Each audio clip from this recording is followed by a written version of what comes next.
All right, live once again. Been a few weeks or a month or so since I've been on here, and I wanted to come on today and talk about something that I've talked about before on previous live streams, but I want to go into it a bit more detail, a bit more depth, and just really reiterate and go over the point again because it's something which is so foundational, so important, has such a widespread, ubiquitous impact in so many areas and contexts of our life, whether that's interpersonal relationships or in business or in our job or in a creative endeavor or in terms of health and healing or in terms of even self-awareness and personal development, things of this nature. So really the concept that I'll discuss, which I have discussed many times, is this ability to actually listen, hear, and understand. And I think if there was one thing that would give an individual an advantage in pretty much any scenario or interaction in life, I think it would be this. If we talk about empowerment, it's this. If we talk about freedom, I think it would be this. If we talk about many of the things that people say they want, which is, yeah, some degree of power, some degree of freedom, some degree of expression, creativity, whatever, then it really always comes back to this foundational quality that we have or we don't. And then depending on where we are in the process of developing that exact quality. So most people's minds focuses on things that are not particularly relevant or useful to the subject at hand. If you've existed in a human body at all, then I think you probably know this as well. It's something that we all deal with. It's something that's in the fabric of our operating system as human beings. And I just want to say that's actually just as a side point. I'm not putting anyone or anything down. I'm speaking about this as a human being because that's what I am. And someone with, with a brain, with a nervous system existing in the world, all of these sort of like basic foundational things. So that's obviously the position that I'm speaking from because these are things that are inherently based in being a human. So if you can actually just make your mind focus in the way that I'm talking about, which is when you interact with an object or a piece of data or information, to be able to actually listen, hear, and understand. So, what does that mean? It means being able to follow something in a linear, systematic, logical, orderly method, almost like kind of a straight line, where it's like this thing leads to the next thing, leads to the next thing, leads to the next thing, or like dominoes, right? So this is one flavor or aspect of it. Whereas you might have noticed within yourself and within many other people that people we encounter a stimuli, we encounter something in the environment or a thought, a feeling, or a person or a piece of information, and then instead of we meeting it exactly head on for what it is and then follow it to its logical and natural conclusion or completion, it's over here, over there, over here, over there. Got to do this, got to do that. What about this? What about that? Doesn't mean this, doesn't mean that. It just spins off in all these different directions. And that is really the state that most of us find ourselves in most of the time, which, if we are experiencing poor health or stress, strife, turmoil, conflict, this is usually because of existing in that kind of state, because our mind is working in that kind of way, because we're not able to actually listen, hear, and understand. And it's funny, just as I'm talking about this, watching people pop on and pop off and basically check out. And I can say that why I'm talking about this for context is I've had numerous, live streams where I'll present a concept, right? And I'm pretty clear and straightforward in terms of here's what it is, here's what it means. It doesn't mean this, it doesn't mean that. Here are the errors, here are the missteps. Here's what it looks like when it's actually working. And it's pretty like straightforward and direct. But then people will be like, oh, is it this? Is it that? What about this? What about that? Da, da, da, da, and all these different things. And I'm like, well, no, let's go back to the actual thread of which I just said, of just all of these different things. It's that, which is why I said that, which is the words and the whole things that were chosen.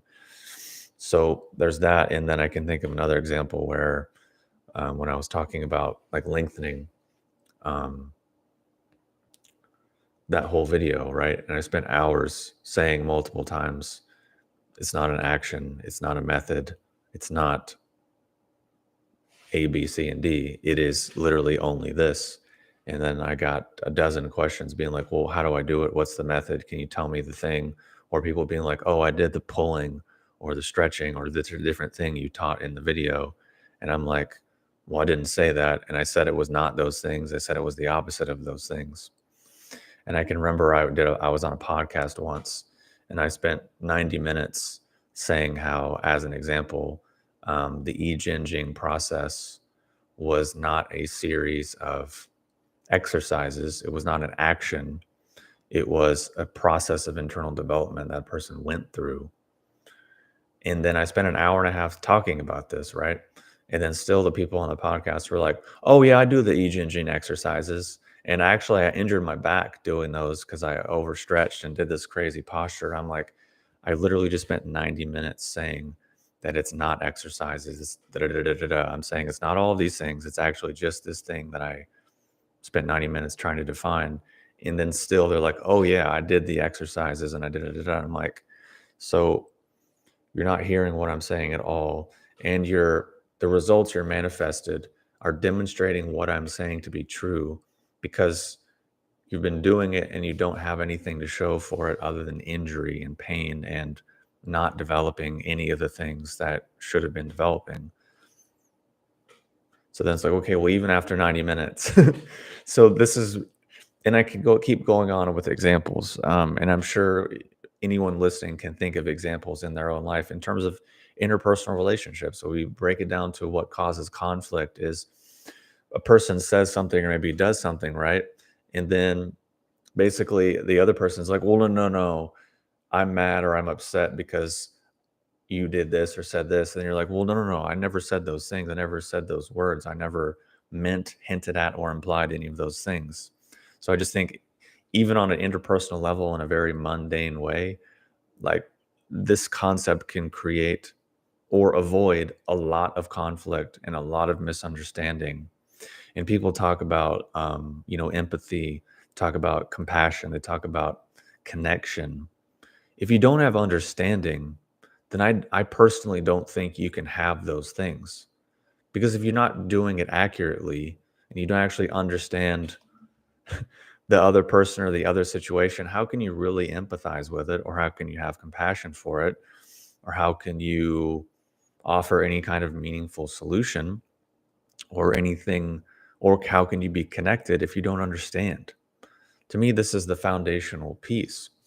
And I can tell you that a lot of sort of well-meaning, well-intended people that I'd met over the years, whether they were, professional people in the therapeutic industry or different types of healers, or even people that have a self-image of, some degree of spirituality, I would hear them and see them try to do these things that in their mind were demonstrating empathy or compassion or kindness or whatever.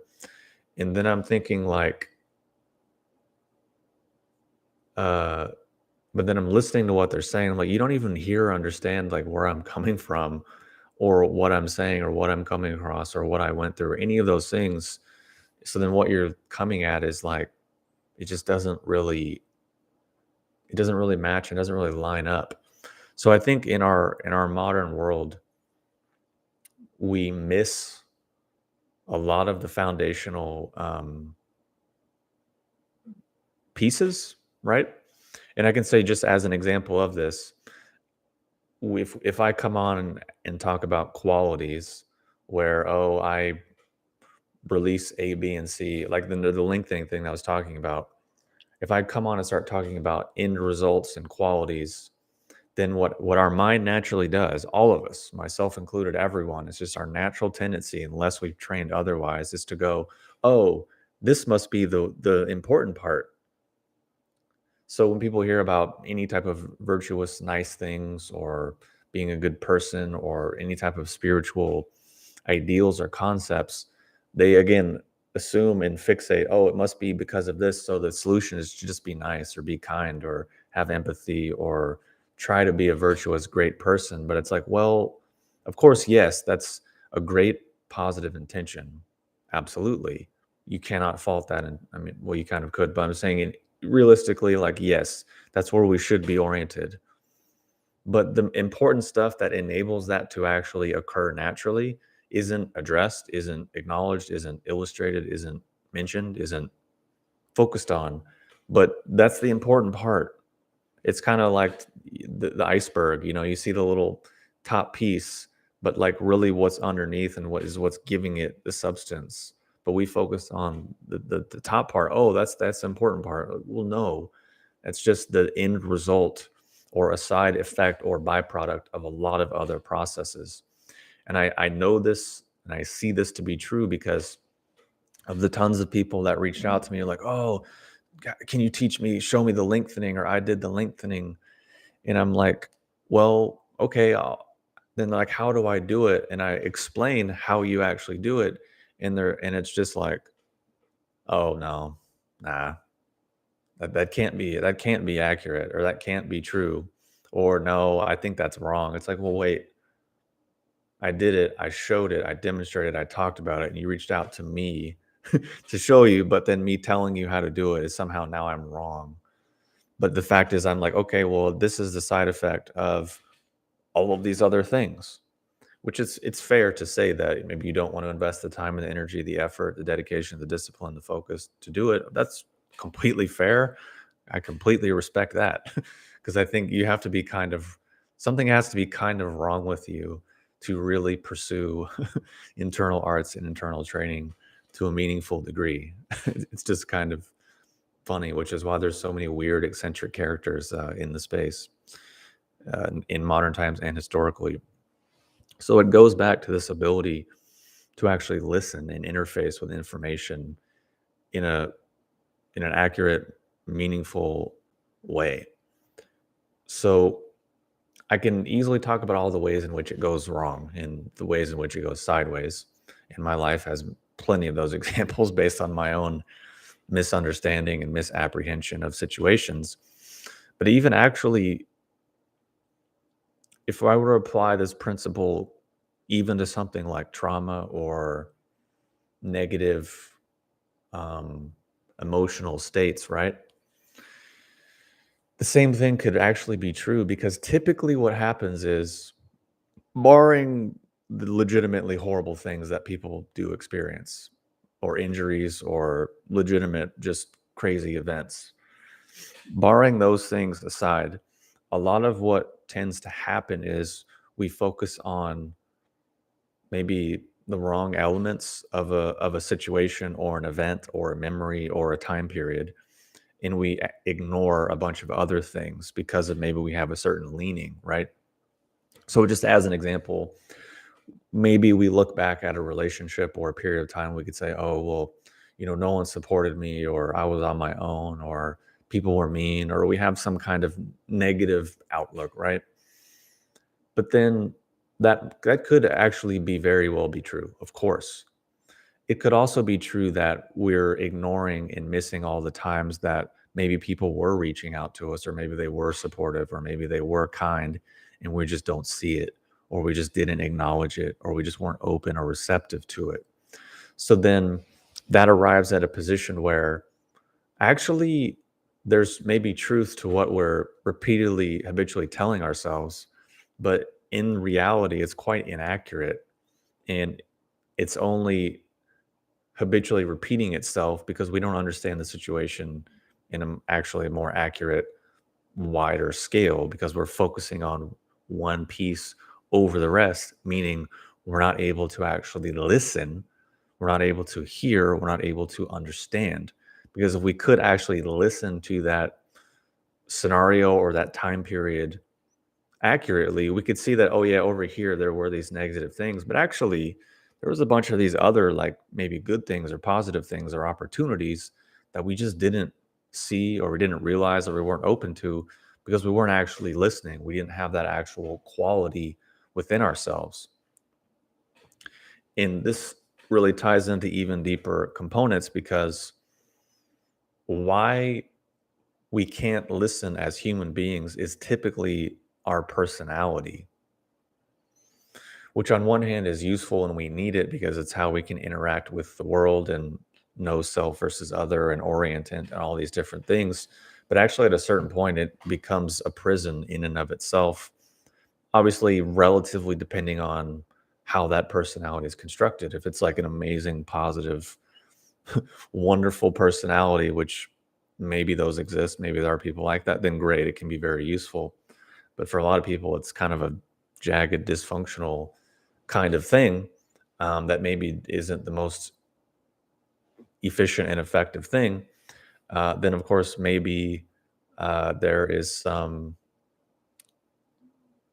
component to what I'm saying because how that is a real thing is because when people hear something or encounter something, it's automatically passed through all of their past experience.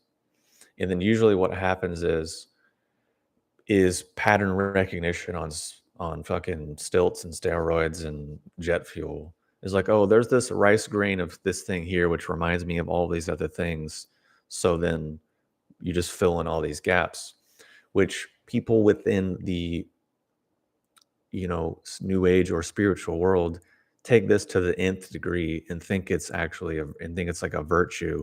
Oh well, this quantum thing is like this thing, it's like this thing, it's like this thing, it's like this thing, da, da, da, da, da, da, da, and they just start connecting all these different things and like, oh my god, it's all one, it's all the same consciousness, and I'm expanding and I'm understanding this and I'm blah blah blah. They just get on this whole cognitive thing, which is ultimately just ramping up their nervous system, and this stimulation they're feeling, they're labeling as something other than what it actually is, which is just stressing your nervous system out and utilizing pattern recognition to the nth degree.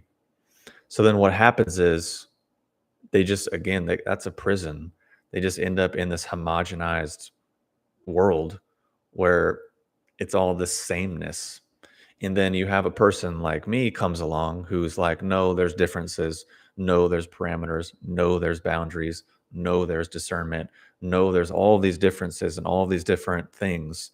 And then like, oh, well, you're a jerk or you're mean or no, or you're not compassionate because they're labeling that muddled pattern recognition on steroids and the endorphins they get from that, and then the meaning their personality instability gets from that as being all of this higher virtuous things. So then obviously if anyone, you know, says anything remotely contradictory or not those things, and they're automatically the enemy or fill in the blank of kind of passive aggressive personal attacks. Because the thing is, like, as human beings, we're fairly similar. It's just we have these lenses and layers by which the same mechanisms express themselves, right? So, and the more we are caught up in that, the more we are consumed with that, the more our awareness is absorbed into those things, is the less we are able to actually listen. Is the that diminishes our ability to connect. That diminishes our ability to be present. That diminishes our ability to genuinely have empathy or compassion or even love or any of these other things. Because usually what people are labeling as those things is just themselves, meaning this person or this scenario allows me to project or interact with an aspect of myself that I like. So I label that as a positive experience, but in reality, the other person is just an object, or the other thing is just an object within that pretty much self-absorbed, contained sort of experience. And that's just an element of just being a normal human being, which if that's not true, then why are all the peak experiences that humans tend to have, they all tend to be oriented around sensations, feelings, and experiences of non-self, of being bigger than yourself, whether that's a greater power or a connection to something, you know, it could be a purpose, it could be a mission or a duty, or it could be a group, or it could be all these different things that when they genuinely occur have a massive, profound, transformative quality quality of that person where they like strong. I don't mean like, yeah, I went to the music festival and I was on MDMA, and or I went to the music festival and I looked out on the hill and I'm like, oh yeah, I'm on the ground and I'm on the earth and whatever. Or basically just a lot of what people are doing is labeling mental illness and then slight derivations from the mental illness, and they're labeling that as like spiritual attainment. Like as an example, I saw on YouTube when I logged in to do this live stream, all these videos about like timeline jumping and people doing this time bending, quantum this, quantum that. And my thought was, wow, disassociation really has um, a lot of different flavors. It's ultimately really what it comes down to. Um, so, anyways, I'm just going at this concept in a lot of different ways, but it just comes back to this idea of being able to hear, listen, and understand. And I think if we actually look at a lot of the conflict, a lot of the issues we experience in life, this is there. This is in place, both within ourselves, meaning we can't actually listen to what's happening within ourselves. So then we just stay stuck in paralysis of analysis and these loops that just keep running and running and running and repeating and repeating and repeating. People call that, anxiety, or they call that depression, or they call it all these different flavors, when in reality, it's the same thing, just looking at it from a different whatever. Um, And I remember a few years ago when I originally introduced this concept that the solution to the vast chunk of mental discomfort or emotional instability that people are experiencing is ease, comfort, and stability. I can't tell you the amount of people that I've suggested that idea to, and they look at me like I just shit my pants or something. They're just like,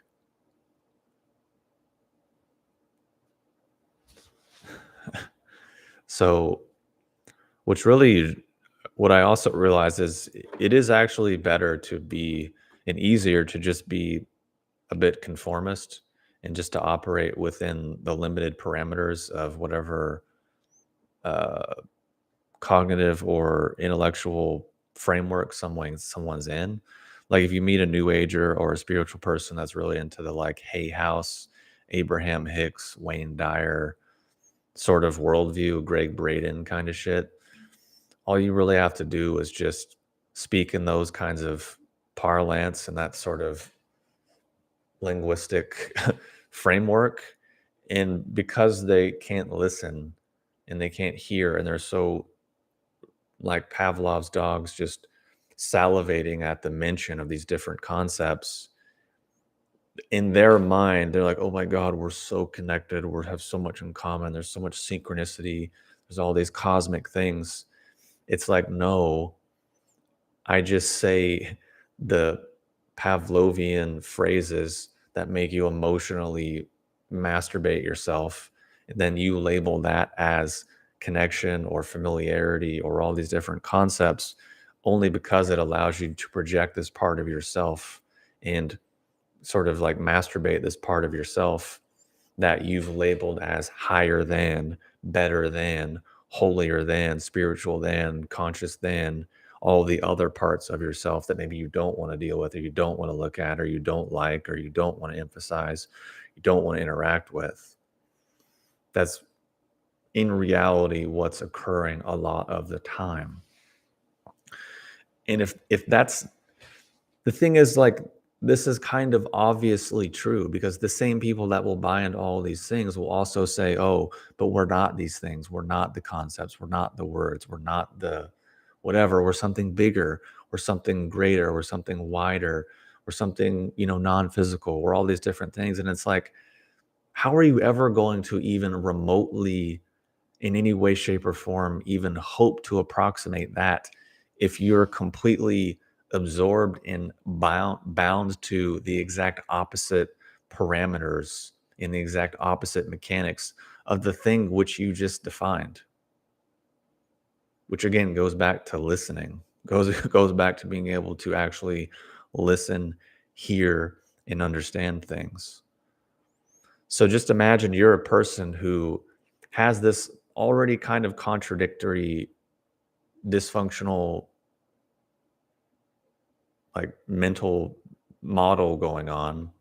And then you're dedicating your life to the endeavor that will basically never actually occur because it's like saying, I'm going to go to Alaska by driving to Mexico.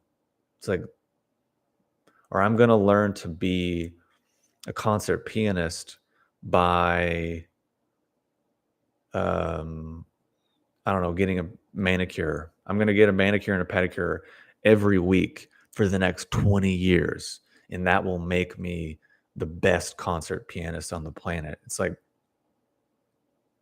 no, there is not a single reality, at least that I know of,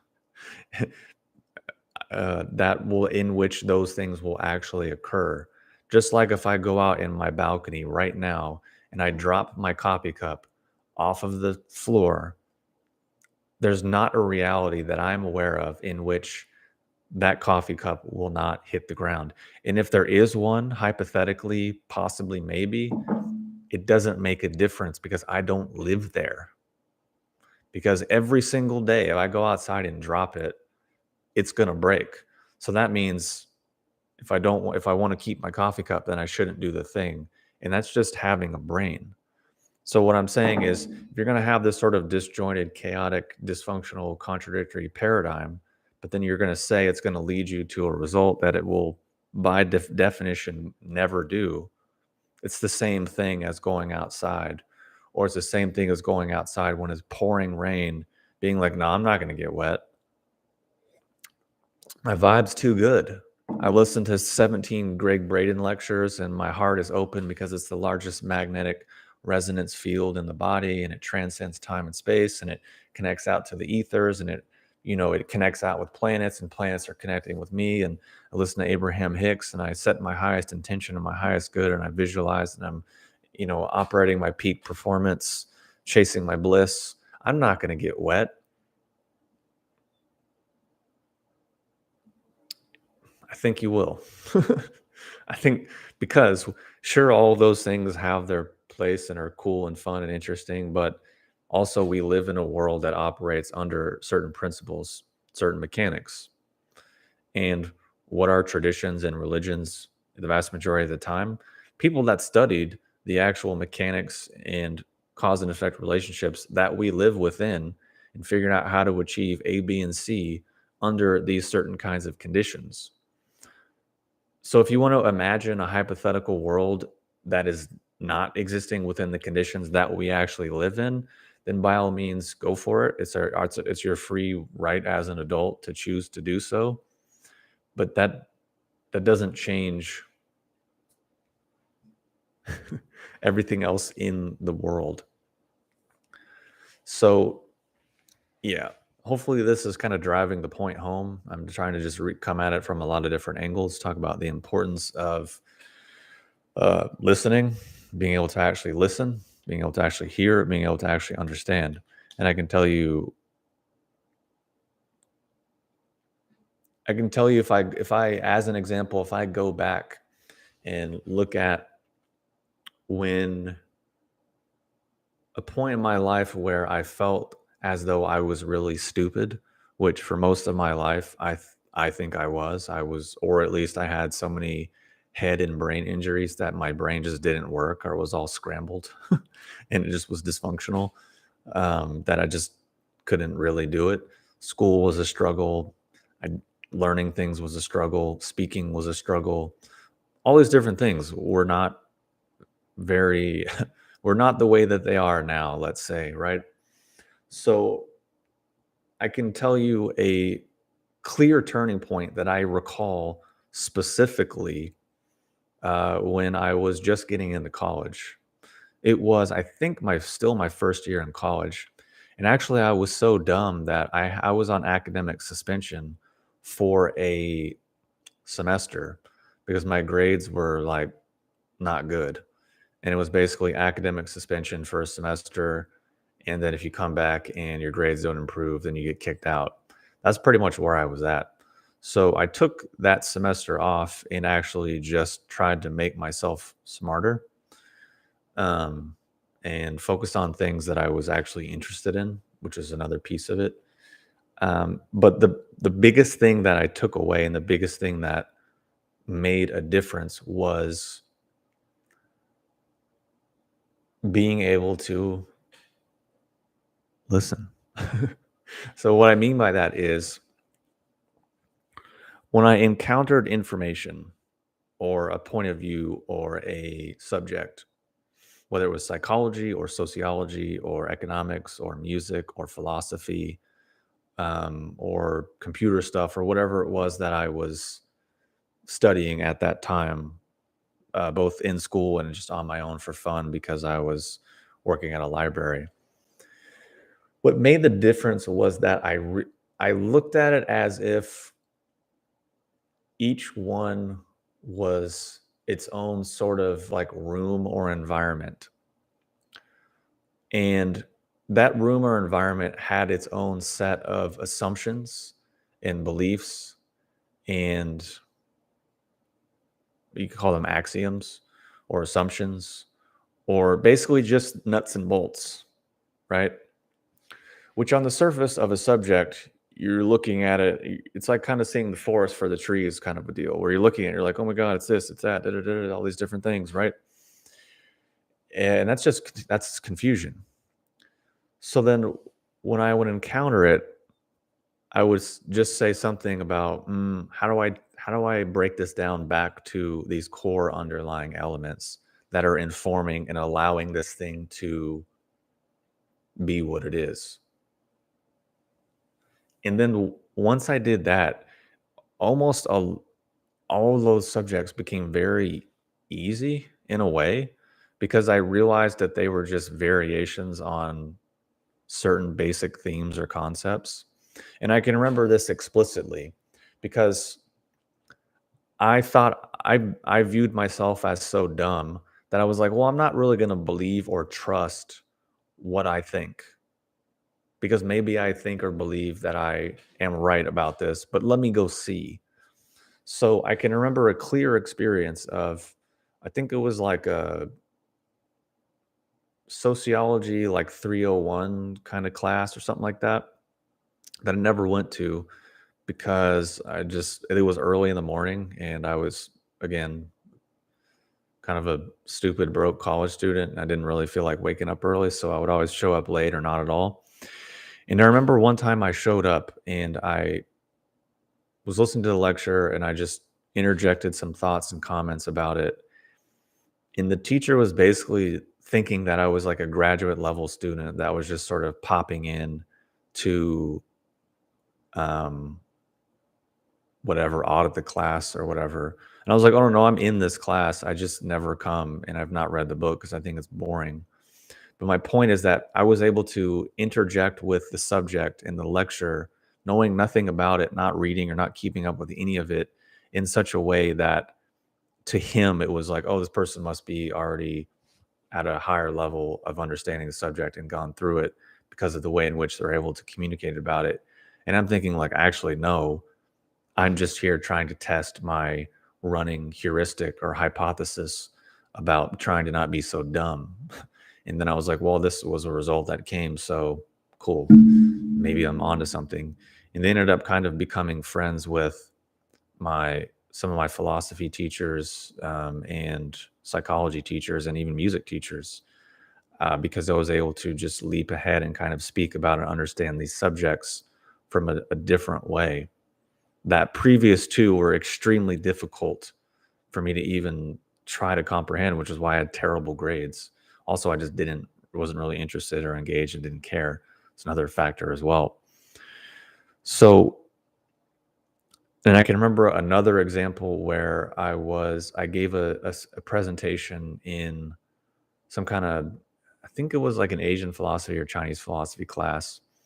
And the teacher was like, "Oh, can you stay afterwards?" And I was like, "Shit." Like, I'm off the rails, dude. Like, I must have just really really gone off the rails on this one. And the teacher was just basically like, "Who the fuck are you? Like, what are you doing?" Meaning, like, where did you come from? Where did you get this information? How did you put together this kind of presentation? Because I can tell you there was no one else in my class. Like, no one else in my class was even approximating what was going on. And all I had done in my excessive overemphasized pattern recognition comparative mind is I took these things from Taoism and then I overlaid it with different like scientific theorems and ideas that I'd learned in another class. Um, and only after the fact that I hear about like these other books like the Dancing Wooly Masters and all the other kind of like new quantum physics shit that was going to be coming out in the subsequent years. So this is why she's like, "What the hell are you doing?" But again, it was just applying the idea in the heuristic that I'm talking about. So my point here is to not brag. It's actually the opposite. Like I thought I was an idiot. I still think I'm not particularly that bright. Like I don't my view and my image of myself isn't that high. Which if whether that was obvious or not, I don't know. My mindset is more so, is my understanding correct and what results does it produce? So if I had the idea and that understanding and I went into those contexts and now all of a sudden getting an A was easy, now all of a sudden banging out essays and subjects was a piece of cake to where and then it went to the other extreme where it was like, okay, now I'm disinterested again. It was like, I'm disinterested, I don't care. Okay, I understand it. This is easy. Okay, I'm not interested again. I don't care. I'm quitting college to start a business. Is basically sort of what happened. Um, but the point of that is to demonstrate that what I'm saying is not just hypothetical. It's not just some timeline, quantum physics, fucking meditation, visualization, follow your bliss kind of idea. It's something that I actually have developed my personal life around and invested a lot of time and energy into. So I believe in it. So now I'm saying it.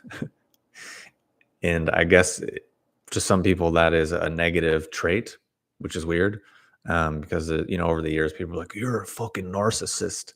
You're just on the internet talking and you think you're better than everyone else and smarter than everyone." I'm just like, no, I maybe just believe in what I'm saying at least enough to try to articulate it for sure. If that's narcissism or being a bad person or whatever, then okay. But some people naturally have an urge and inclination to be creative or to communicate or to put things out.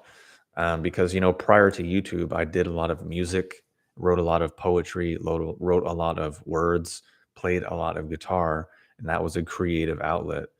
So some people just have that inclination to do that. Um, yeah, I don't know. uh, so yeah, I just wanted to share those stories because it harkens back to when I was in my very early 20s and honestly felt like a complete idiot. I was very shy, very withdrawn, very socially inept, completely unable to like string sentences together.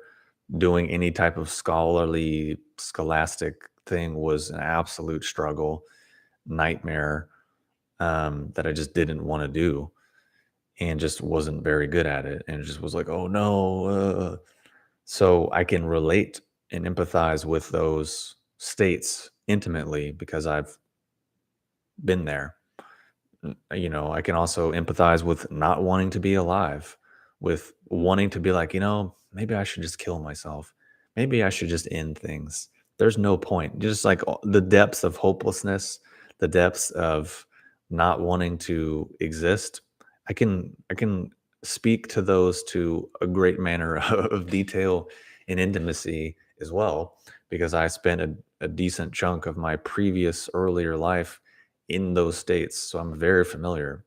So my point is, if I'm coming on here saying, I think this is useful and beneficial, it's based in actual solving problems and real solutions, which again goes back to the listening thing. And I'll give you another example of this. People reach out to me and say, oh, I have all these things going on. What do you think I should do? And I'll say, do this thing. No. No, that's not the thing. And I'm like, well, when I had those things and then I did this thing, it made them better. And then I talked about it in a video or an essay or whatever piece of content. And then you contacted me based on that content. And then I tell you to do that. And then you still say no. Like, and I'm not saying that to knock anyone. I've done that myself so many times. And that's what made me realize, like, oh, this is just a thing that is this weird s- protective mechanism that disease has. Or like even if you encounter the thing that will resolve or alleviate the thing, there's this other part of yourself that will be like, nah, can't be that. No, it's not that. No, no, no, it must be this other thing. Which goes back to, again, listening. And if people want to extrapolate out, well, there's a timing to things and da da da da, different causation chains, for sure. Absolutely. People are ready when they're ready, and we make decisions when we make decisions. Of course, this is just human derivation and human variety. This is just part of the experience. Um, just my point is that we exist under a certain set of conditions and a certain set of principles and mechanics and a certain set of organizing ways in which the world presents itself. So we have the option to try to understand what those are, because the vast majority of the time they are far more powerful, far greater than our mere personal subjective will. So if we try to understand them, then maybe now we are a fraction of a step closer to approximating reality and approximating existing within the world and that we actually live in. So then maybe the results that we can produce might be along that line as well. Or we have the option to imagine the world in a different way.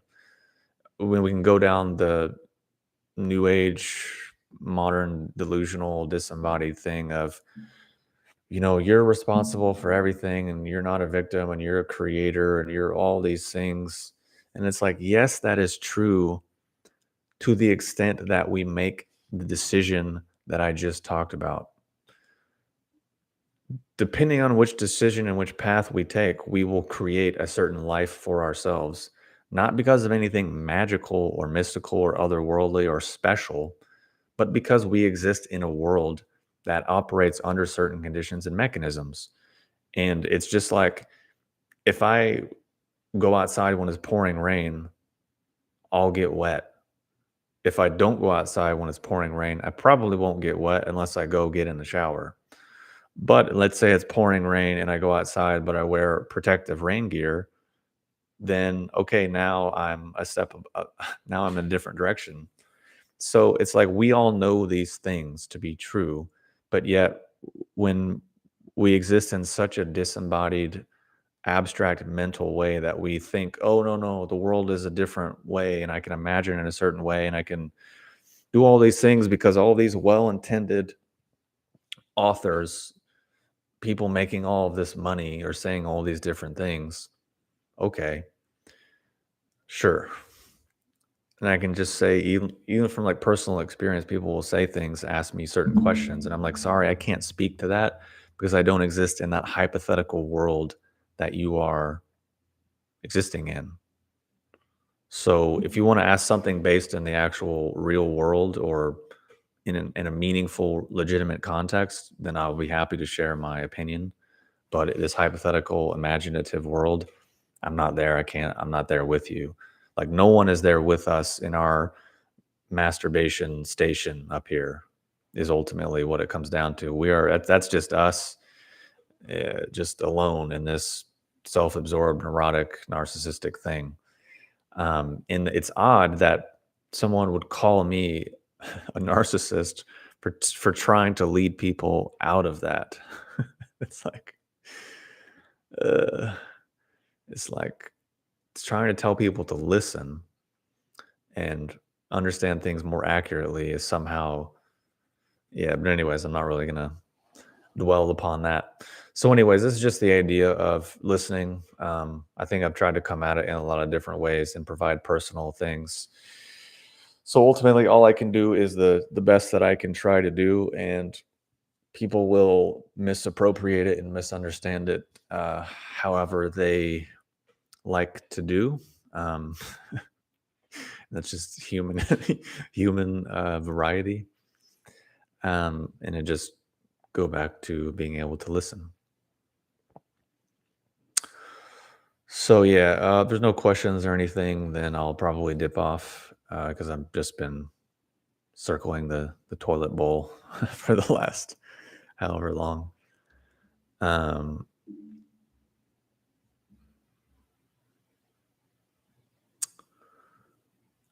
One time I sent my mom one of your videos because the information was important. The only thing she got out of it was that you are trying to destroy Christmas. uh, I wonder what video that was actually where I was trying to destroy Christmas. Um, that's pretty funny. I really don't. I wonder what video that was. Did I make a video about Christmas? I don't know. But yeah, I mean, I think the reality, as at least as I've come to understand it in my limited experience, is that the majority of the time,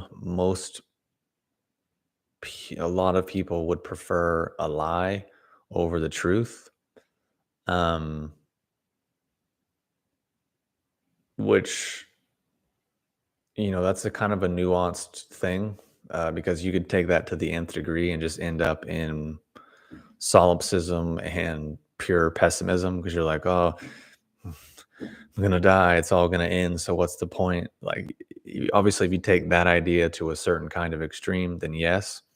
Which is why within traditions and arts, there's all of these other corollary foundational qualities that have to be in place, which are usually based in lies or at least half truths. Like, which is funny to me because as I've gone deeper into things and as I've had different teachers, I've realized that most of what people are operating on the in the modern sort of pop world are these half truth or flat out lies that are at the complete outskirts or tertiary fabrications of a tradition that are almost like training wheels or like useful lies to sort of kind of get people going, or sometimes they're just blatant out and out lies to completely mislead people.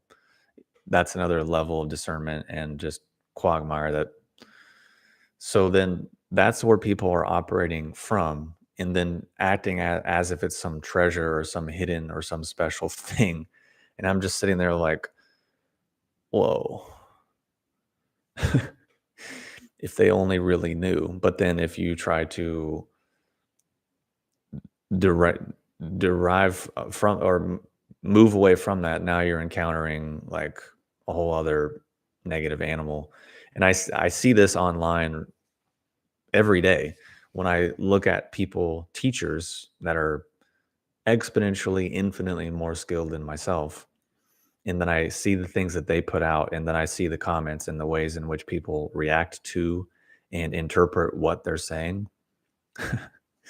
And it's like, dude, you're saying you're a person who wants these skills and you want these results. And then you're encountering a person that has all of them and they have students that have them. So obviously they have a proven system and a proven methodology. And then still you're, and then now you're just rejecting, denying them, or arguing with them, or attacking them, or doing all these different things. And then telling yourself the other thing is true, which again goes back to we exist in a world that has certain conditions and certain rules, certain principles. Um, so it just goes to show another example of listening. And I've seen it within, yeah, I've talked about it before. I'm not going to go on that thing because, again, I'm not trying to dog on anyone or put anyone down. What I'm saying is, I see the errors that people make, I see the errors that I've made. And I can tell you that as I made some small degree to correct them, the results that manifested seem to be going in the right direction. So that's it. That's the most honest and truthful thing that I can say. Um, if anyone, what was this? Advice on the seasonal mode. I don't, what does that mean?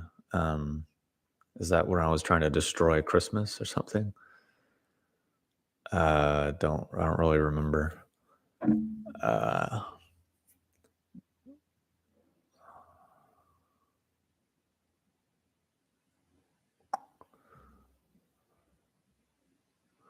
oh, I mentioned Santa Claus. Yeah, that's what I mean. It kind of illustrates the point of what I was saying earlier about the pattern recognition. And I honestly, the weird thing is, I picked up on this as a kid. I don't know how, I don't know why. I have maybe guesses, but as a child, I could tell. And actually, I'll tell you, radical vulnerability. As a young child, and again as a teenager, I made a conscious decision to just kind of stop communicating with people in my environment because I saw this mechanism of, well, if I say this, they're not actually going to understand what I'm saying or where I'm coming from. They're just going to emotionally react and do all these things based on their own limited experience. And I'm tired of dealing with that outcome. So it's easier for me to just not do that, which is, kind of a bummer because you would hope your, friends and family and immediate environment would be like supportive and these other positive qualities, but sometimes they're not, or maybe they are in ways in which are not particularly well suited to the goals or drives or desires that we have. That's just life. It's the luck of the draw. But thing is, on the flip side, as a counterpoint, I have friends and I know people whose parents were absolutely loving and supportive, completely 100% through and through, idealistic. Their parents are best friends. Their parents are best friends with their kids, and it's like such an amazing, loving, complete family unit, almost like picture perfect, idealistic. And I look at that, I'm like, whoa, that actually exists. But then when I actually look at that person and how they show up in the world, they're kind of like a little bit like a cooked spaghetti noodle. And they're so supported that they're not really like bothered or afraid of anything, but they don't really have any oomph or gusto. It's just kind of like everything's like, yeah, man, that's cool. It's amazing, beautiful, awesome. Yeah, I love everyone. Everyone's great. Everything's amazing. Yeah, life's great. It's perfect. But they don't have it. There's no will, there's no drive. Like their wood element is just kind of like that sort of quality. So I don't know. What's better or worse, right or wrong, time will tell. Um, but the thing is, I'm just saying this to illustrate, like I can just go back to being a kid and remember and knowing this thing, like, oh, if I say this word or this thing, the person's, pattern recognition is gonna go off. And then I could just feel like, yeah, they're not listening. And I can feel this still as an adult. I can talk to people and feel I'm just wasting my time and energy. They are not hearing anything whatsoever. So then I adapt and I just say very little. And then they'll be like, "Why are you so quiet?" Uh, I'm just responding to the situation appropriately as it is. I don't have the need to like assert myself and be like, no, you must see me. You must hear what I think and what I feel. You got to see who I am. I need to push and force myself. Why? There's no potential for actually listening and connection, anyways. So it's easier and more efficient and effective to just chill and be at peace and be calm, be observant, be kind, be polite, of course. But there's nothing approximating like an actual human thing because everything is just like what Jason is talking about is like, hear a word, get triggered, hear a thing, get triggered, da, da, da, spinning it off in all these other directions.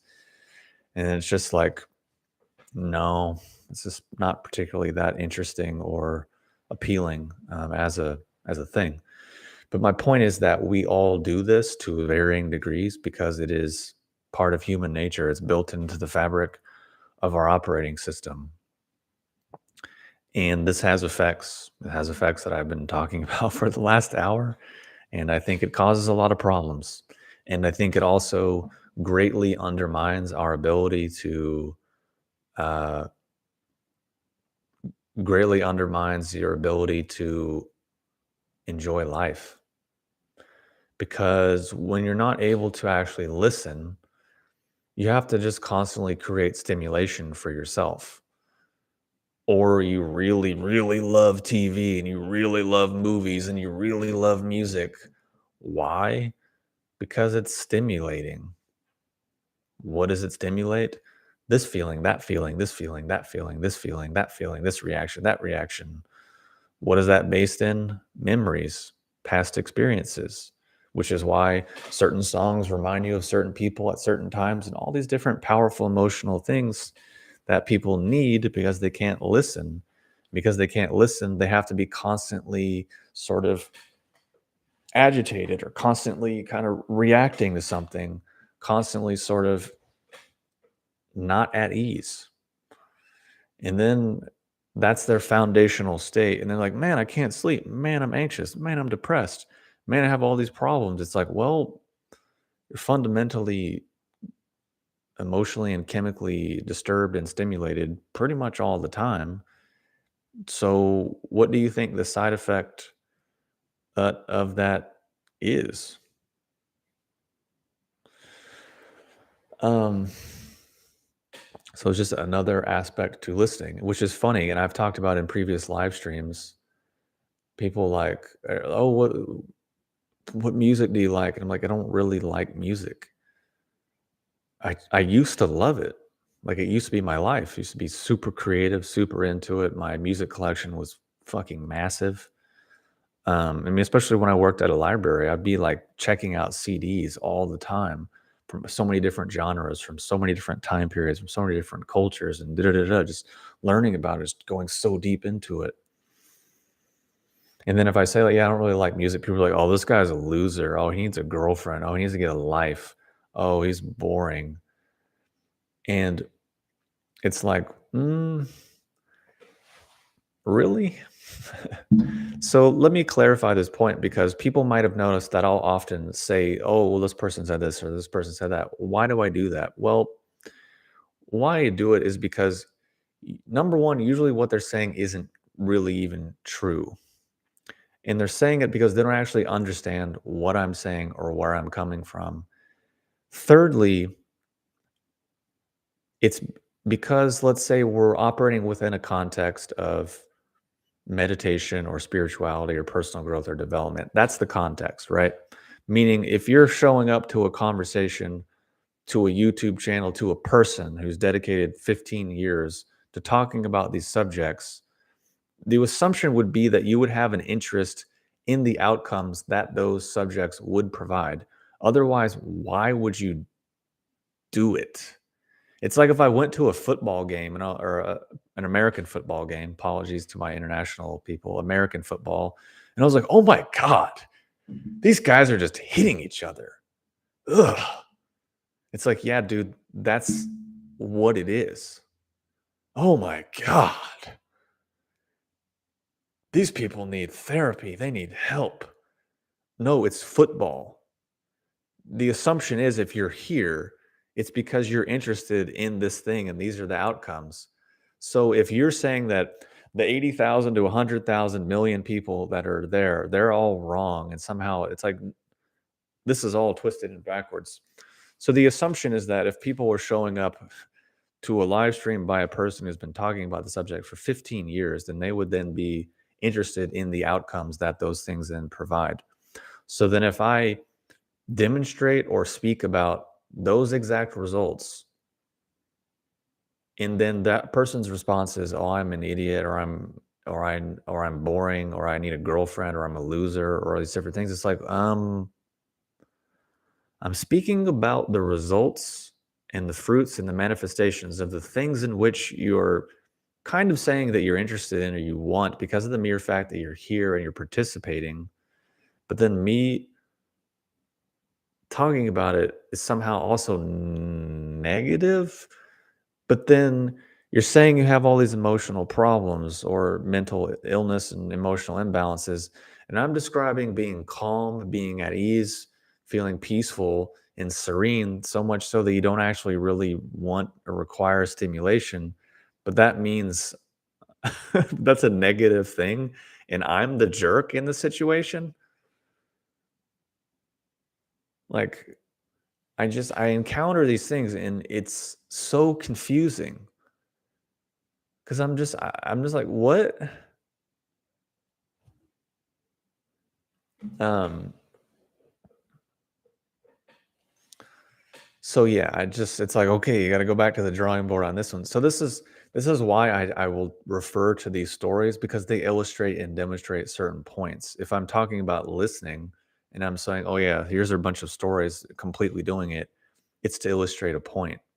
And then because people will be like, oh, I don't know why you're doing this and you should do this and you shouldn't do that. It's like, bro, if I'm doing it, the mass majority of the time, there's a reason why I'm doing it. It has a purpose. It has a certain message, implicit or explicit, or it's trying to set a context or a tone. Maybe you don't understand the reason. So then maybe don't try to attack me personally about something that you don't actually understand. If you I like because this is often what happens. Um, So, anyways, that's all I'll say about it, and that'll be that. I just wanted to clarify because I can already preemptively know many of the comments and things what people will say, uh,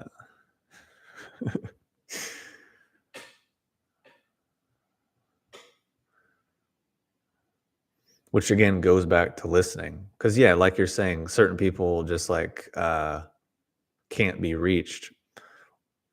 Why can't they be reached? Is listening is pretty much it. You could be presented with, here's the solution, here's why the problem exists, here's what to do. And even then, people will find a way to screw it up. And that's not just people, that's all of us because humans we're not very bright. Like, I don't know if you know this, but we as humans are not very intelligent most of the time. Like, if I want to circle back to the truth is that the vast majority of the traditions, at least the ones I've been exposed to, think humans are basically a step above dogs and a step above monkeys. That's the view, that's the starting point. Which why do I say that? If you look at the teachings, all the teachings are like, hey, maybe like don't kill people, maybe like don't have sex with, I don't know, people indiscriminately. Maybe don't steal things. Like maybe don't abuse other people. It's like the most basic stuff. Why? Because we're fundamentally not so bright. Like if you ever just go out and look at people in the world just struggling. I mean, I can't tell you the amount of times just navigating where I live, people just stopped in the middle of a doorway looking at their phone like, and I'll kind of politely stand there for a second, thinking maybe they'll sense my presence, or I'll walk loudly, or I'll make some kind of ruffling noise, like with my jacket, so they'll maybe hear me coming, be like, "Oh yeah." but they're just completely oblivious to their surroundings. And I can tell you, I was walking the other night at a park, pitch black at night, and this person that was walking has the light on their phone on, and they're listening to like a podcast loud, and it's pitch black in an empty park at night. And I'm like, dude, if I was a criminal, like, I'm like, that's the person I'm gonna rob because they have zero awareness of their environment, and they have this bright ass light on their phone, which is blinding their night vision to perceive differences, and they're listening to a podcast. So I was just sitting there thinking, like, man, you could literally just stand here and wait, and they won't see you. They'll just walk right into you. You can be like, hey, and I can tell you, I was talking to a friend about this, and he told me a story about his friend who was walking down the street in like Philadelphia or something like that, earbuds in, looking at the phone, like people do. And he said he looked up out of the corner of his eye and saw a random guy and just didn't think anything of it. 20 seconds later, gun in his face. Don't look up. Give me all your shit. So, I mean, my point is that we as humans, we're not the brightest sometimes, myself included. Like the other day, getting into the shower, I somehow might have broken my toe. How the fuck did I do it? I don't know.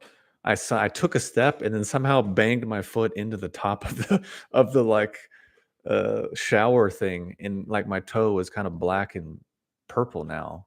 It's fine. It doesn't hurt anymore, but it's like purple. And I'm just thinking like, what the fuck just happened? If I tried to explain what I did, I can't explain it. If I tried to do it again, I don't think I could do it again. I don't know if I don't know what it was. My point is, we as humans, we struggle with the basics sometimes, which is why all the traditions start from that place, which is why it's so laughable that so much of like the modern spiritual world is talking about how great you are and how great we are and all these amazing things. It's like, really, have you looked around? But the thing is, the reason why people can't admit their ineptitude and their inefficiency is because they don't have the strength and the character and the self-esteem to do so. So they need to prop themselves up using a ton of different things, whether it's money or power or status or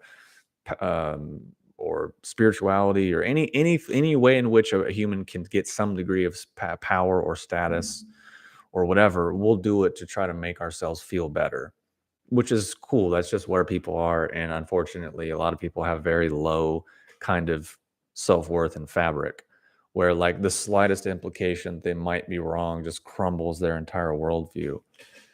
That's just where we're all starting, which if you look at also many of the traditions, where they start is, hey, let's try to get you healthy.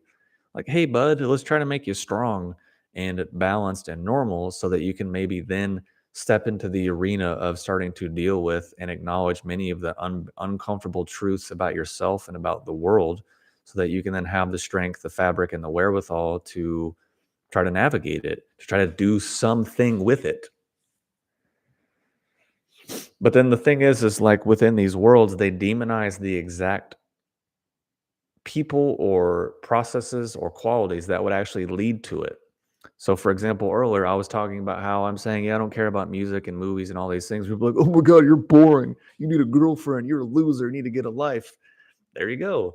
They're demonizing and attacking the exact qualities that are required to actually progress. Or we talk about power, another buzz evil word. You say power, and everyone goes to exploitation, violence, oppression, all these negative things. And it's like, well, whoa, okay, you don't need any more power. Like, yes. If these are the first things that come to mind when you think of power, then you absolutely don't need any more power. Or if I talk about having less emotions, and the first thing people go to is, you're going to be a sociopath, you're going to be mean, you're going to hurt people, or your life's going to be terrible. And they go all these things. It's okay, yes, never mind. You stay on that chemical roller coaster. Like, don't even worry about it. So, oh yeah, hold on a second. My water delivery is here.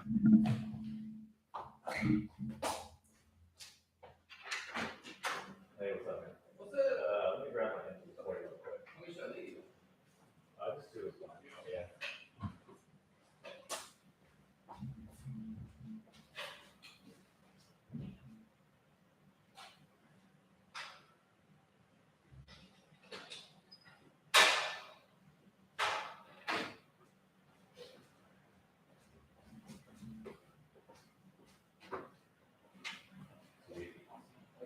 Yeah, thanks. Everyone.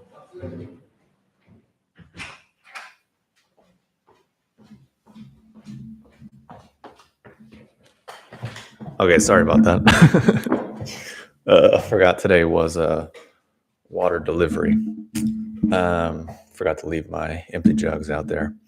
So yeah, I get spring water delivered to the house or to my place, which I highly recommend if you can do so. But anyways, yeah, just getting back to, yeah, I was talking about how these arenas demonize the exact things that they actually need. So discernment, power, uh, emotional neutrality, even just those three things will land you land you in a negative space within people within these arenas, even though they say they want these qualities. Because, like, just say example, you want to be kind and compassionate, you need to actually be really quite strong to genuinely be kind and compassionate over a period of time. It's really easy to tell yourself you're kind and compassionate while you're staring at your phone and like scrolling through Instagram. If someone's yelling at you in your face, or you have to constantly deal with someone who's really unpleasant, or any other factor of things, that takes strength, that takes power. And if that's not true, then why is there such a high burnout rate for people in the healing world, in the medical field, in any therapeutic instance? The burnout rate is extremely high. So you need power to do any of those things. You want to heal your body, that requires power. So then you have all these people engage in these endeavors. And then if you present the actual mechanics and things that would lead to those things, now all of a sudden we're talking, you're getting demonized.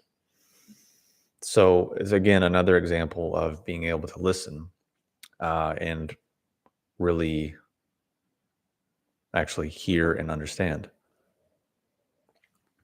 So then you have to do what, well, at least when I encountered it, my next step was, well, then what are they actually interested in? Because I'll tell you my experience is I moved to Portland because I thought, oh, I'm going to meet all these like-minded, conscious, spiritual kind of people, interested in Chinese medicine and alchemy and Tai Chi and all these things, right? And then I get here and I meet all these people. And then I realize, well, no, they're not actually interested in the outcomes that these things are supposed to produce because they refuse to engage with the actual mechanisms that lead there. Their preferred things are mental abstraction, imagination, flights of fantasy, overly emphasizing their emotions and their base desires. That's pretty much it. Uh, and really just propping up their identity and getting a sense of value and power and status through these mechanisms, even in really low, kind of weak ways. So then I realized, so then I asked myself, what are they actually interested in if it's not these actual outcomes? And then that's when I did videos that I did years ago when I think it was called when spirituality isn't so spiritual or something like that. I did that video multiple times and I just listed out, here's the word people use, here's what they actually mean by the word. Here's what the word people use, here's what the word actually means. Here's what they actually mean by the word based on their actions and their words. Because there's another component to life, which is you can tell who a person is by what they do and what they say. I thought that was obvious. You can tell the results of something or the validity of something by the actions, the outcomes. I thought that was like just part of the world we lived in, right? So if you do something that's supposed to make you strong and it doesn't make you stronger, then maybe the thing's wrong or the method's wrong or something's off because it's not producing the result. But if you do it and it does make you stronger, then that's like, oh, okay, maybe that seems like more in the right direction, right?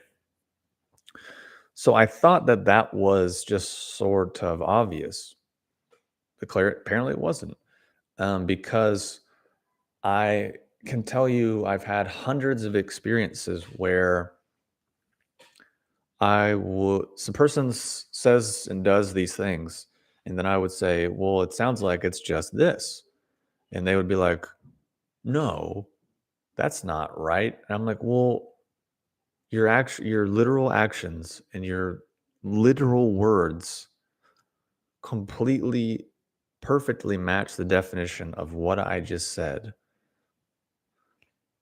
But then it's not true. So that was a bit confusing. So then that led me to, well, why? Why does this occur? What's going on here?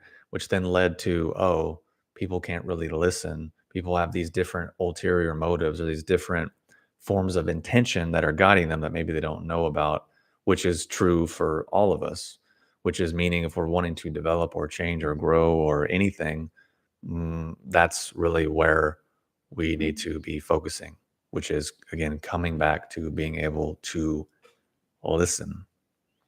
And again, these are things that are just inherent in our makeup and fabric of being a human. None of us are really special or above it. We're dealing with the same crap. And if we were special and we were above it, then we wouldn't be here right now. It's kind of obvious. I can tell you another time someone said, like, hey, I can do all these things, uh, but I can't do so. Or they're like, hey, I've been training in this standing and I can do all of these things. How do I do this? And I'm thinking, well, if you really could do all of these things, then you would already know how to do this thing and you wouldn't have to ask. So then the fact that you think you have to ask and you don't know and you can't do it means that probably something is off over here with all of these other things. And that's just called pragmatism and being like common sense analytical. Um, and especially within like internal arts and spiritual things, I can't tell you how many people I've met and be like, oh, I can do this. I've mastered that. I have this. I have that. I've studied this. I've studied that. But can you teach me this or show me this or point me in the direction for this? And I'm like, well, if all of these things were true, then why are you like over here asking for this? Like that doesn't really match up. Doesn't really line up. So what I mean is, like, let's say I weighed 600 pounds and I went to the gym and I was like, look, I've already mastered ultra marathon running. Like I'm already super fit. I'm super strong. I'm super healthy. My diet's dialed in. So can you help me like deadlift more weight? And it'd be like, well, you weigh 600 pounds. You're morbidly obese. If you had checked all these boxes like you say you checked the boxes, number one, you wouldn't be here. Like if you'd really mastered all the things, you wouldn't be here asking me these questions and you wouldn't look in the way in which you look and you wouldn't have all of these dozens of vital, objective, physiological markers that indicates as such. But that degree of objectivity, if someone did it, pretty much everyone would be like, no, something's off here. But somehow transfer it over to anything internal arts or spirituality. And for some reason, people take all that logic, all that common sense, all that pragmatism and intelligence and just throw it out the window. No, no, no, no, no, no, no, no. The highest, most difficult, rarest thing that human beings could possibly do. No, no, no. Let's just get rid of all that stuff because it's spiritual. It's like, wait, what? The difficulty it would take for like a 600-pound person to become an ultra marathon runner is pretty large. So, can you imagine the difficulty of a regular ape, dog kind of person to go jump to like almost like a god? Somehow that's going to be easier. It is not going to have like what? So again, and that doesn't take that long to actually think through and logic out. But I guess it just isn't done, which has been my hypothesis for years is that look, if you're going to invest your time and your energy and your life into something, maybe at least like spend 5-10 minutes just thinking it through before you jump in. Sorry about that. For some reason, a bunch of shit just drained out of my back of my head while I was talking. I felt my sinuses go bloop and it just drained. I was like, oh shit. Um, which I can tell you just as a last side caveat, as I like my sinuses drain and open up. There was a few years ago where I was doing a posture, like a sinking posture, and then I felt the back of my skull or my sinuses or something. Something went, and I was like, oh shit. And I felt this big blob in the back of my throat. And I was like, ooh. So I spit it out. I had some tissue next to me. I spit it out into the tissue and just kept on training. And then when I got done, I looked and it was like just black. It was just this fucking black blob of just nastiness. And it just for whatever reason dropped out. And I was like, huh. I guess I got some shit to drain out of my head. Wasn't even trying to do it. But coincidentally, I think it was like a couple weeks before that, I had actually fallen, or not fallen, but I hit my head and had a concussion. So I was like, well, I guess maybe the inflammation just drained out of my head from having a concussion. So yeah, there's that. Anyways, be honest, was that your Coke dealer at the door? Yeah, for sure. That's why I'm sniffing a bunch right now. I had to go do some rails off camera. The whole spring water delivery thing is just a clever guys. So yeah. Anyways, my point of that whole rant was just to basically illustrate another way in which oftentimes we have it the wrong way around, or we start off thinking so highly and so great of ourselves, but usually we have to do that because we're compensating for our lack of self-worth and self-esteem, which is why people can't handle the truth, which is why they can't handle looking at things in a harsh way, and why they can't handle really uncomfortable or unpleasant things. Some people can, but the thing is, a lot of people get into spirituality and in new agey sort of things. Usually, they're already pretty chi and blood deficient, so they're already kind of in a deficient, weakened state. So of course, they're not necessarily going to have this like bright-eyed, powerful, directed, straightforward attitude that's like, no, we're gonna get through these obstacles. We're gonna solve these problems. We're gonna move forward and develop. Done. Period. End of story. Of course, they're not gonna have that because it's not really why they're getting into it. But ironically enough or not, that's the exact mindset that's required to do so, which is why classically most really, you know, great teachers and skilled people did martial arts. Why did they do martial arts? To develop those mental qualities, to be really strong, to have that mindset of no. And I don't have those qualities. Definitely not. I look at myself and I'm like, yeah, I'm a fucking weak modern person. I'm like, oh no. Oh no, they were out of the butternut squash lasagna that I wanted. Oh man. My day is ruined. Oh, the avocado toast is out of stock. Damn it. Oh, you're out of oat milk. Guess I'll have to drink almond milk, even though it's not as creamy.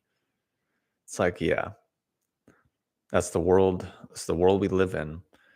Uh, but then you have people on the other extreme, like meathead, like I'm a fucking unrewild alpha. It's like, no, bro. Like, okay, you lift weights and you're strong and you do all these things, but really you're just on your phone a lot and being like, I'm a fucking alpha. I'm a alpha top male high value man and I'm listening to red pill. It's like, dude, come on. Um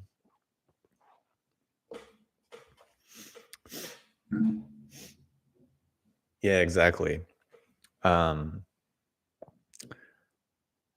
Flaccid is really the best word for it. But that flaccid quality is a mental thing, but it translates to being able to actually listen, and it translates, via the body as well. Um, and it's something that I definitely need a lot more work on myself, which is why the benefit of training. Um, and I think really that's all we can do is acknowledge our errors and try to correct them, acknowledge our deficiencies and try to fill them in, acknowledge our excesses and try to chill them out. That's pretty much it. I mean, I don't know if there's really that many other options that we have. But the way in which we have to do that is we have to be able to listen first and foremost, because if you don't even know what those things are, you can't really do anything about it. Or if you do find out what they are and you spend 20 years just talking about it or beating yourself up about it, doesn't really do a lot anyways. Because I can tell you the hundreds and hundreds of people that I've met that really get into the cult of therapy, right? Where because they've spent so many hours talking about something, their priest of the therapist dons them as you are healed, you are whatever, you are fill in the blank, a highly evolved conscious being, you've done the work. All these self-congratulatory ideas, right? Which are cool based in linguistics and based in the hypothetical and abstract world that they live in. But then when you actually come back to their nervous system and look at them as individuals, those qualities aren't actually there. They're usually still bothered by the same stuff. They just now have a whole laundry list of coping mechanisms and adaptive skills or control mechanisms to manipulate and modify circumstances in such a way that maybe it avoids certain things. And I can tell you, this will become more true and more obvious to people over time. I think it's still too early for a lot of people to actually see what I'm saying as true. Some people see it now, I get that. But I think over time we're going to see it more and more and more and more. And it's the same exact mechanisms that I've been talking about. Like if a person shows up and is 600 pounds and is like, look, I've already mastered like ultra marathon, my diet's dialed in, I'm super fit, I'm really healthy. Can you just help me work on my deadlift? You're like, well, if these things were true, then you would probably really have to be here asking about this. It's just the same way people say, I'm healed, I'm better, I've done all these things, I've done the work. And it's like, well, looking at your body and the quality of your nervous system and probably all the health problems that you still have, all the medications you have to take, I wouldn't say that that's occurred. I can give you an example of this. I met a lady once who was talking about how she had PTSD, past tense, but how her and her therapist healed it and she got over it. And I'm like, well, that's amazing. Like, congrats, that's great. But then I'm looking at her, I'm talking to her, and her nervous system is just like, but she's like, I'm calm. Look, I've really worked on being present. And yeah, I'm so present and calm now. Yeah, right. Yeah, I'm calm. And I'm like, Yeah, okay, sure. You're calm. I mean, there's a thousand things that I can't say, I can't mention, I can't talk about. I have to exist in this limited way because anything else will be triggering. But okay, yeah, you're healed. And then later on, she's talking about, yeah, do you have any herbs you think I could take? Because she said she was on this really strong antidepressant or something that didn't do anything for her anymore. She's like, yeah. So, like, on one hand, she's healed and she's done the work and she doesn't have PTSD and all these things anymore because her therapist said so. But her system is so whacked and so dysfunction that she can't really sleep, really low appetite, really bad anxiety. That's so bad that medication doesn't even affect it anymore. And all it does is kind of numb her out, but she still has all the negative consequences. But is there an herb that I think she should take? And I'm like, I was like, yeah. Well, my response was like, oh, yeah, let me think about it. Let me get back to you because, you got to be a little careful if you're on medications. And they're just like polite and chill about it. But I'm thinking to myself, like, no, there's a bigger conversation that needs to be had here. And then how do you not see that? And not only that, how does your health professional not see these massive contradictions? Okay, you're healed. You've done the work. You're an amazing, wonderful, perfect being. And you still have all these problems and you're on medication that's so strong, yet you're so whacked out that it doesn't do anything for you, but you're healed and you're better. It's like saying I'm physically fit and I'm ultra marathoner, like gonna set world records, but I weigh 600 pounds.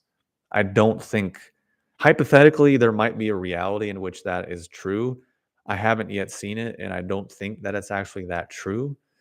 So, but I don't know. And I can tell you that story. I could tell you a dozen other ones of, they're all actually female who say the same things and then go on these same things, but then I'm looking at them, I'm like, "Yeah, I don't do we forget your body? Oh, yeah, no, no, no, I did somatic thing. I did somatic, therapy as well, so it's fine. I don't have to worry about my body, and I did somatic processing and whatever." I'm like, "But your nerves are still like this." "Yeah, yeah, yeah, I did somatic processing and gestalt this, and we talked about this, and I did some MDMA, and I did all these things. So, like, I'm good now, but I also still have all these problems. So what should I do?" And I'm like, then maybe what you did wasn't effective. Let's start there. Maybe let's just back the whole train up. And this whole house of cards you've built maybe is the problem. Because then the reason why I have a problem with it is because it just perpetuates um, issues further. And how I could say this again is that within a dating context, I briefly met so many females that get empowered with all of this false information and inaccurate data from therapy and from their therapist. And then the results they produce just perpetually are negative and worse. And I mean, I can tell you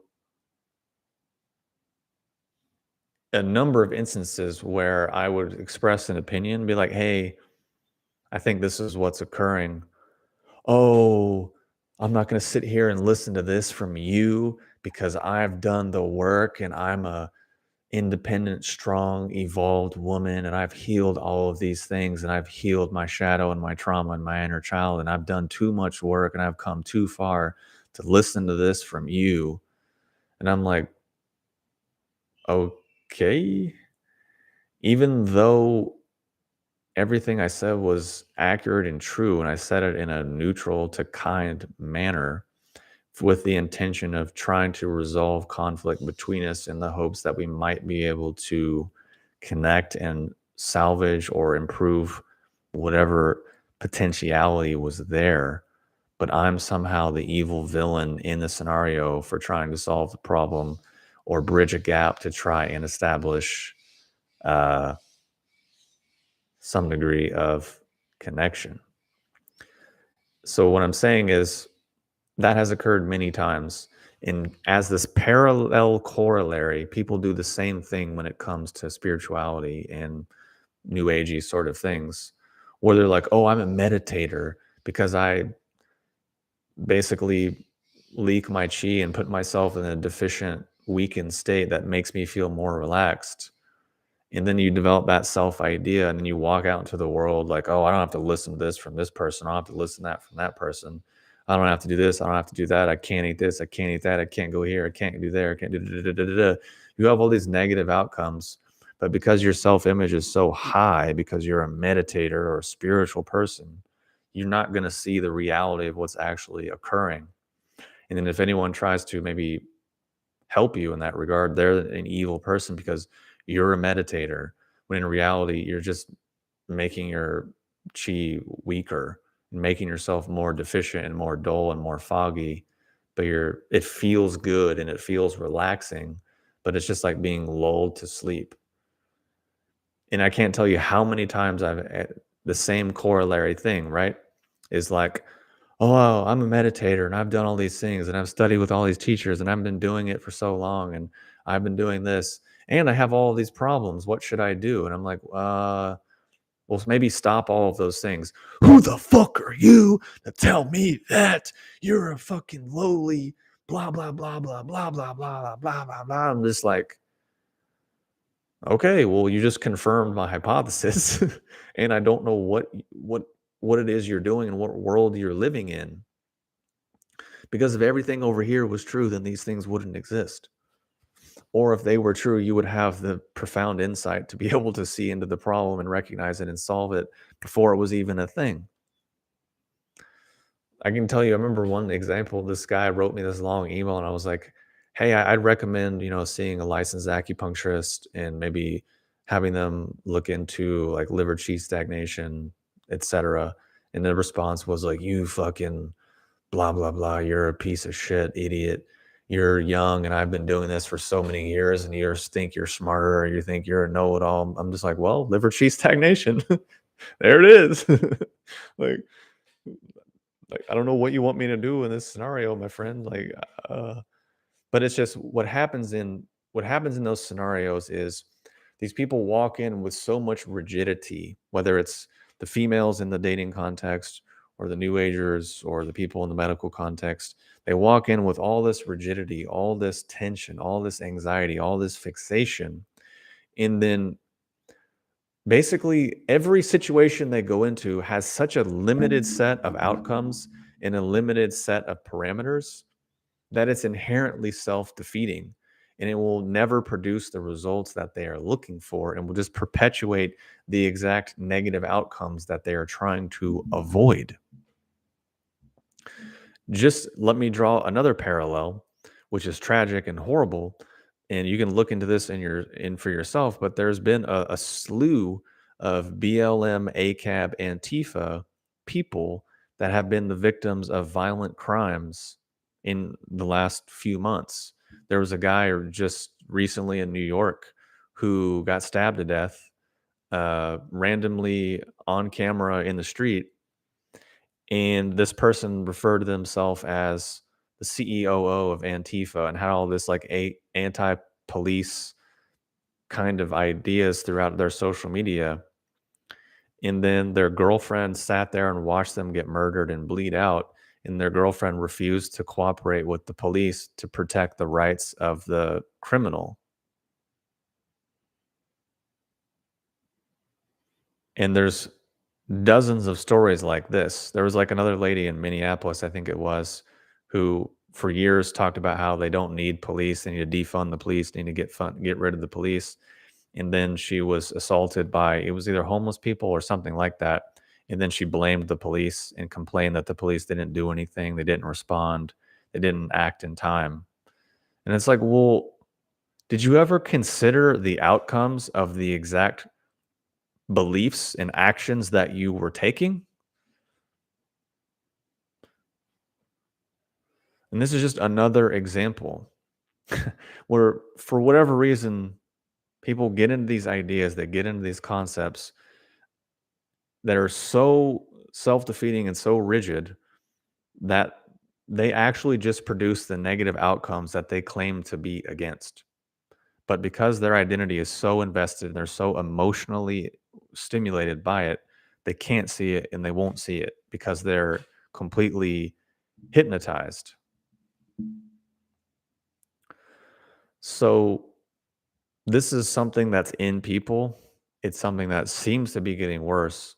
And it's something that I think will probably get worse um, over the next few years as more and more people split from reality and have complete like psychotic breaks, which is everything I'm describing is basically kind of that. Like how broken from your experience do you have to be to simultaneously on one hand say, "Oh, I'm healed and I've gotten over all these things and I'm an amazing person and I'm not going to take this from you." And on the same token, then say you have all these problems and your problems are so bad that even the strongest medications don't do anything. So I'm just trying to come at this listening quality principle from a lot of different angles because it's important and it shows up a lot. Um, and ultimately, if we want to say we are the creators of our reality, we are whatever these things, it's to the extent that we can make that choice for ourselves into which direction we want to go. That's about it. Um, Again, these people are often trying to act like there's some kind of God figure because they're really insecure or they need something, or it's just narcissism or solipsism or whatever. Because they're obviously not interacting or looking at the infinite amount of causation chains and principles and mechanics in the world that have absolutely nothing to do with them and will operate whether we're here or not. And to me, I think that's worth exploring because maybe that's how you can develop humility in an accurate way because you investigate and eventually realize, like, whoa, I'm actually quite small. There's not a lot I can actually do here. And it's almost like you're just out in the middle of the ocean and you realize very quickly, like, I'm not doing shit here. Like, I am absolutely not in control. But we just have the illusion of all these things, which coincidentally, that sounds familiar from every teaching and every religion. Um, so yeah, I don't know. So yeah, thanks for showing up, Jordan. I appreciate it. What he said: the lack of humility and even those asking for help is often dumbfounding. They cannot accept they are possibly missing something of key importance. It's a really weird thing about healing, and it's like this protective quality of disease. It's almost like you could image it as like a demonic possession where it's like demons want to persist, they want to protect themselves, and they'll put all this stuff in front of you. Um, I wouldn't say that, but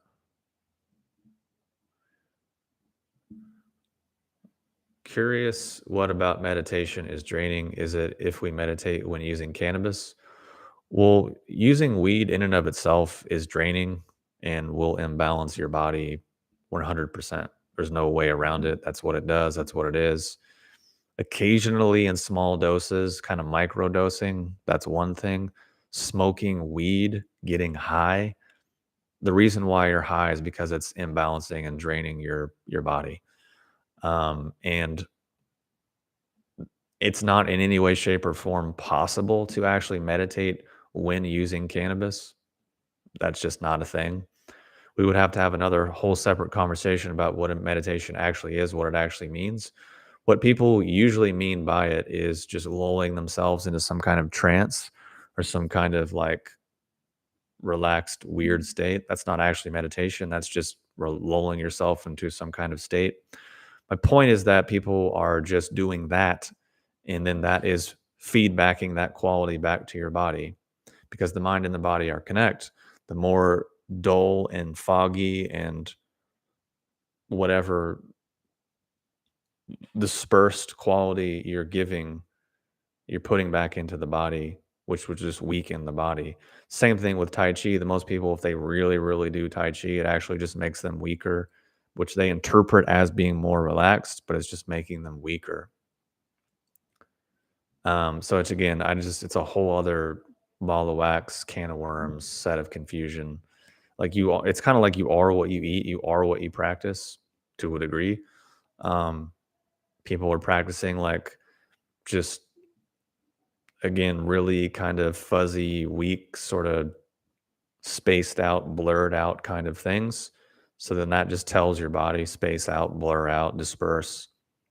So then that's what it does. So if a person does that 10 minutes a week, no big deal. If they're doing an hour a day, 2 hours a day, okay, they're gonna have problems. They're gonna have digestive problems, they're gonna have autoimmune things, they're gonna be foggy, they're gonna be tired, they're gonna start developing environmental sensitivities. I can't go here, I can't go there, I can't do this, I can't do that, I can't eat this, I can't eat that, can't be around that person, can't be around this person. All those things that very commonly people will experience when they do those things because of the reasons and the processes that I just described. Let's see.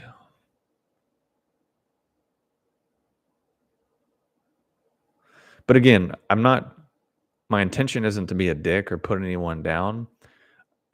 The thing is, these are extremely difficult, complicated subjects that have been so reduced and so oversimplified and so pimped out and bastardized in modern times that this is what we encounter.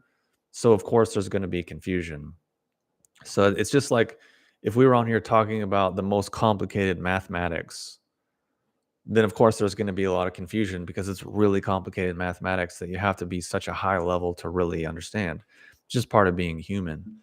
And I'm trying to sort through and clarify these things for myself. So I'm just sharing that. So I apologize if it comes off as being a dick. It's not my intent. That's not my focus or my motivation. It's just sometimes it is what it is. I mean, it's just like within Tai Chi, for example, if you just focus on like, "Ugh, I'm relaxing, I'm sinking into my joints, I'm relaxing, I'm soft, old man wimpy Tai Chi. It doesn't take a rocket scientist to say that that's going to make you wimpier and more noodly and weaker.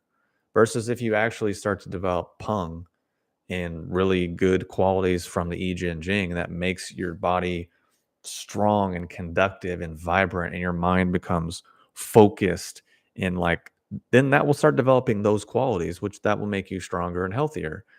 It's kind of just simple math.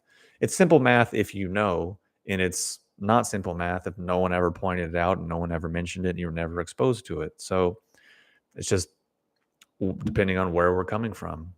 And it's just a complete clusterfuck because most of what's out there is completely wrong. So it's just like it's just a nightmare. But here we are. Let's see. I am from Eastern Europe, but I have the impression that what you're talking about is a global phenomenon. Example is a man I knew from Tai Chi clubs. After 10 years, he heard about him again from a doctor to whom he was sent because he had diabetes. When he recommended certain exercises, he replied that he was a qualified practitioner of Qigong and had a diploma. Um, yeah, I mean, these are just kind of human things. I've seen them the world over as well. Uh, it's just again just built into our operating system, which to me is interesting because if they're built into the operating system, which means they're probably built into mine to some capacity. So if I can find out what they are and then interact with them in a way that can hopefully help my progress, then that seems like a great idea and a useful investment of time and energy. That's just, I guess, A plus B equals C. I don't know. Um, and I think another big shift for me personally was realizing that it wasn't about actually being good or doing it right or getting it. It was actually correcting the errors and realizing the ways in which I was doing it wrong. Because the methods and the teachings and stuff are oftentimes like quite simple. And the reasons why we can't do it is usually us. It's usually the conditions because there's the cause and effect, and then there's the conditions. The condition is us. And usually the conditions are why we can't do things and why we don't have things. So you have to be willing to look at those things in order to try and make the cause and effects work. Um, because without that, you just kind of, because I mean, the thing is, I remember I met this lady once, and basically at a certain point when I was dating, I realized I just wasn't gonna mention anything internal to anyone because all of the associations were kind of, they were wrong for one, but they were also just kind of these pathetic, weak dudes who are just not really something that I wanted to be associated with. And I can tell you how I keyed into this because I would tell certain, I'd be talking like, oh yeah, I like tea or I do Tai Chi, and they'd be kind of like, nah. And then I remember I met some woman. She's like, "Whoa, you're not like I was expecting at all. Like, you're not like these tea guys that I've met or whatever." I was like, "Yeah." And then I realized, like, you know what? Probably shouldn't actually mention these things because it's just not the right associations. So I remember I was talking to this one lady, and it eventually came up that I was like, I came up on a date, something about Tai Chi or whatever. I was trying to avoid it, but I was like, "Nah, I guess I got to admit to it." So I said something about, she's like, "Oh, really?" She's like, "Oh man, my ex was like so into Tai Chi." And I was like, "Fuck, here we go." She was like, and I was like, "I don't know, man. Tai Chi is like, I find it to be quite difficult." She's like, "I know. Like my boyfriend was just saying the choreography and like remembering the moves was just so hard and was like the hardest part about it." And I'm like, "The fuck are you talking about? That's the easiest absolute like the that's the most like throwaway easiest part of it." I'm like, "What are you talking about?" I mean, I didn't say that, but I'm just thinking to myself, like, "What?"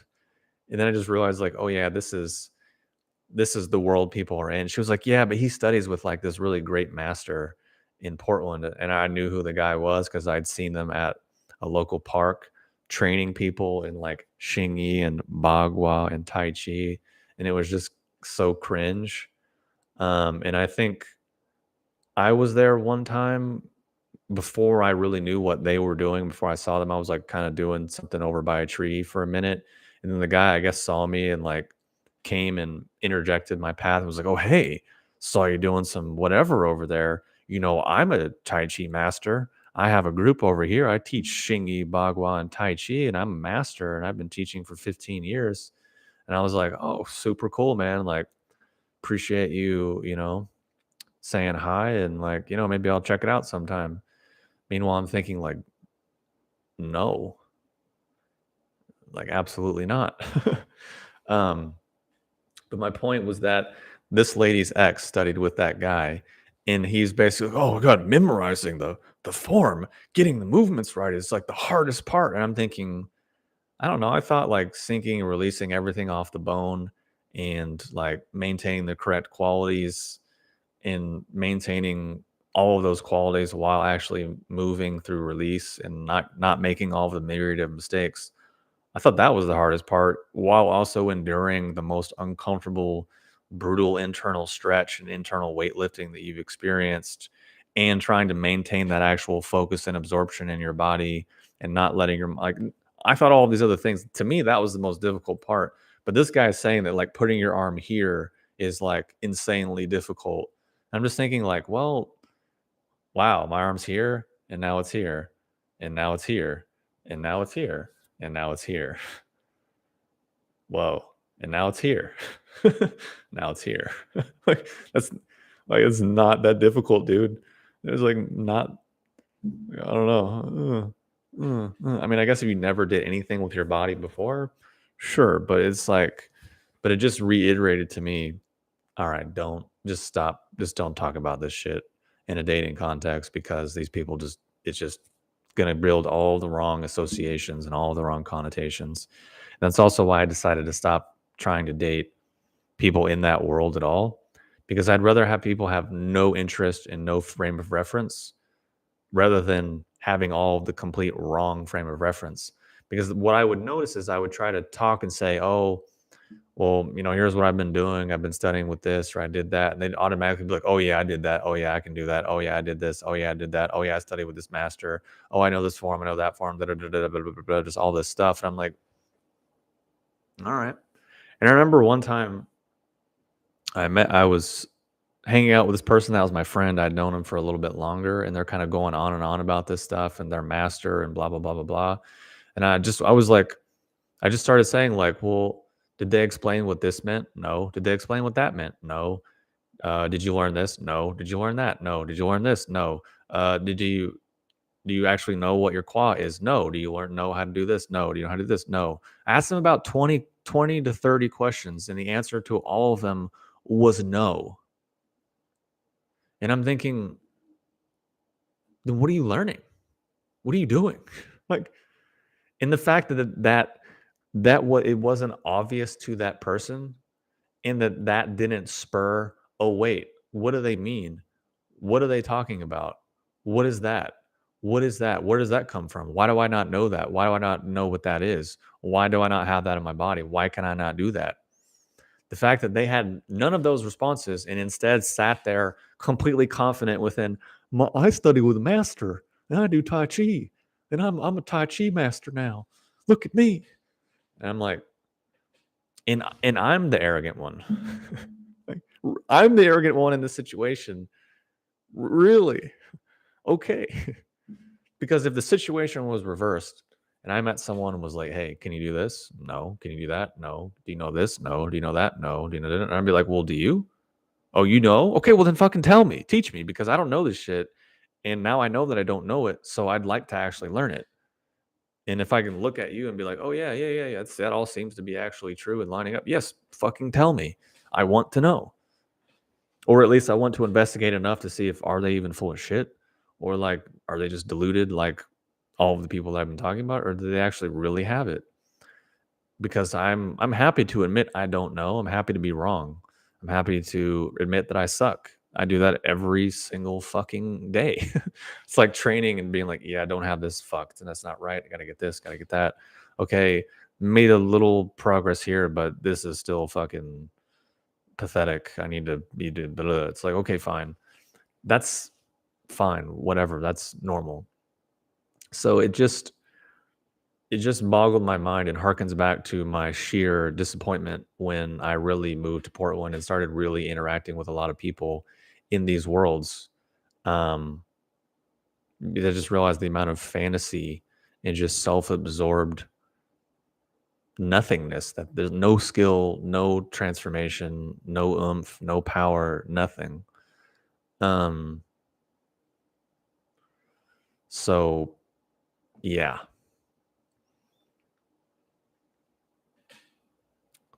And then even still to this day, yeah. So I can just say that I can't tell you how many people I met that had the same exact experience.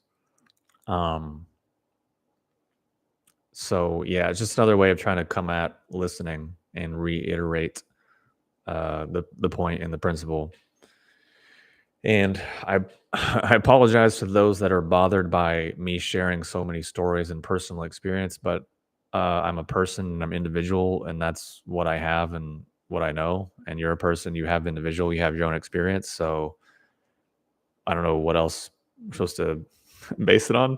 Like when the people give critiques, they're like, "Oh, it's just your opinion. It's just your experience." It's like, uh, what, what? Like, human beings exist in. I'm like, human beings exist in bodies, or we are bodies, or however you want to linguistically put that, and we tend to have experiences that are filtered through our personality and our sense of self, and that's called being alive. It's kind of what separates inanimate from animate. But somehow this is a problem. So I'm like, well, then why are you alive? And then how are you saying things? If on one hand, having an experience and opinions is in by definition void and negative, but then you're having an opinion and an experience about something, but it's negative. So I'm just like, whoa, okay. Um, Sure. Um, which it's like, yeah, we can extrapolate it out further and say that unless we're operating under peak meditative states, then we don't experience life as it is. We don't experience things as they are. We experience them filtered through our sense of self and our personality. Absolutely. Of course. I wish I could exist in high level geonic states beyond personality, and I could merge with my soul and fully envelop and unify with spirit, and achieve union and achieve union with God, and be basically a non-human, superhuman kind of existence to be able to perceive the complete cause and effect relationships of anything and every phenomena across all space and all time. That would be amazing. But that's a it's kind of a tall order, and literally no one is doing that and has done that. Very, very, very, very small people. So to try and use that shit, which has nothing to do with anything real, to try to use that as like, oh, what you're saying is invalid because it's not that. It's like, well, what you're saying is invalid because it's not that too, you fucking dickhead. Like, what are you even doing? Other than like, I feel personally attacked, so I have to say something virtuously to try to passively aggress and minimize another thing that I don't want to deal with or confront. Okay. Sure. But the thing is, like, yeah, it's just another way in which people create their own sort of obstacles.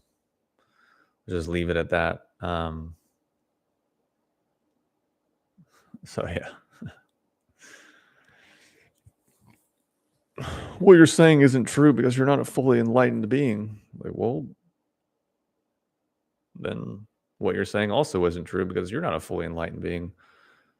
What you're saying isn't true because you're using your body to vibrate your vocal cords to produce sounds through English language, and you have a penis and you believe that you're a man and you exist on planet Earth, and the gravitational fields and the atmospheric pressures are such that your physical body manifests in this way, and you live in the solar system under these conditions. So what you're saying isn't true because of all that stuff. It's like, huh?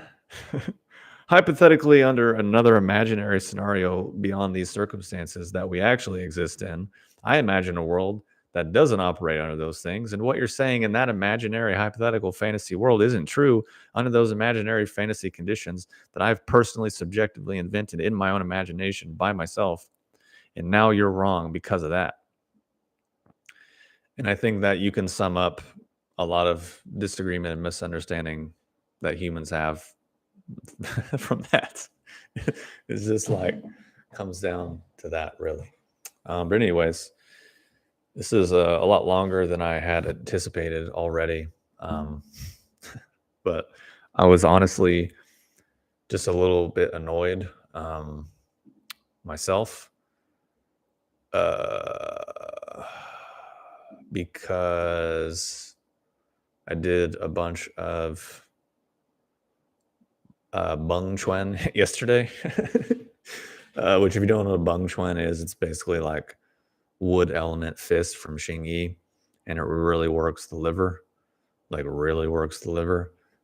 So after I did it, my liver was like pretty activated. It was just like so. I, coincidentally enough, slept amazing. Had like the best sleep I've had in years. And then as soon as I woke up, it was just like, as soon as my mind came back to my body, it was just like, right. So then I'm like, well, what am I going to do? Um, so I was like, well, I'll just do a fucking multiple hours live stream and burn off a little bit of the energy and do something a little bit creative. Because the thing is, too, and maybe this is obvious, but I had literally no outline. I just had a rough idea about what I wanted to go over and just kind of came at it for a lot of different angles. Um, But the last thing I'll say is if people are interested in internal arts, I would say Adam Meisner and Damo Mitchell are the best people out there. Bruce Francis is also skilled in some ways. Um, but coincidentally, I would say, I guess another metric is if people hate them, they're probably good. Because if you look at who Tai Chi people and most internal people hate, it's those three people with a couple other kind of people underneath that. Um, and I can tell you, I was on a podcast, and it's the same podcast I was talking about earlier, where I was talking about how I spent 90 minutes trying to describe how the e-ginging process was a process of development that underlied all the internal arts, that it wasn't like a series of exercises or postures or any modernization, and it had nothing to do with visualization, imagination, any of these other things. And then after 90 minutes, they still were like, oh my God, I do the e-ginging. But I just injured myself. Um, those were the same people who were like, "Oh yeah, I tried watching some of Damo's stuff, but I just something about him just rubbed me the wrong way." And I'm thinking like, yeah, probably because he's actually good and like is skilled and knows what he's talking about and has the confidence and the skill to actually to communicate that and share that with people in a way that's accessible. And then people are like, "Oh no, something's off there." And the same thing with like, I look at Adam Meisner, and I don't study with Adam, but I just love watching his posts because he'll do and say a lot of things that I can see are very obviously trying to be a teaching in a way or put out certain things to people. And then just seeing the ways in which people react, or he'll say something that's absolutely crystal clear. And then people are like, yeah, but what about this? But what about that? So you're saying this, so you're saying that. And it's like, well, no. The sentence that he said is the sentence that he said. And what he meant was the sentence that he said. Why? What does he mean? Refer back to the sentence. Does it mean this? Refer back to the sentence. Well, what about that? Refer back to what, like, I it's entertaining and tragic. It's almost like driving by a car accident in a way. It's like, oh my God, I have to look, but I don't want to because it's bad. It's kind of like that. And it also is just educational because you see how little people actually listen and how much they're just in their own little masturbation box in their head and just reacting to all these things. It's like, bro, you have the opportunities to actually study with someone who's really skilled, and then still you're making up all these excuses and creating all these obstacles for yourself. And yeah. So then I also, in my humble, pretty pathetic attempts, I try to share some of these things from my experience, from my low level development as well. And then I do a small amount of teaching as well, just like personally, individual one on one with people to try to give them certain mechanics in a very kind of simplified way to just get things going.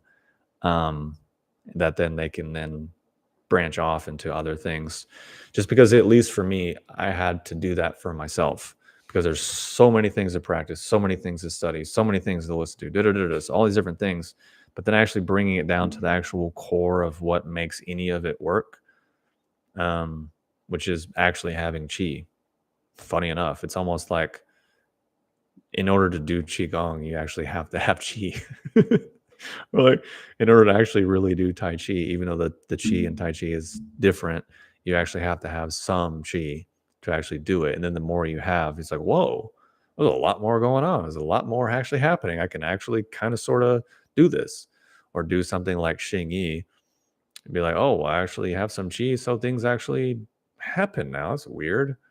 Um, or even like Nadon alchemy related things or even medical related things, none of it works if you don't have any actual chi, and if you don't have any degree of openness within the channels.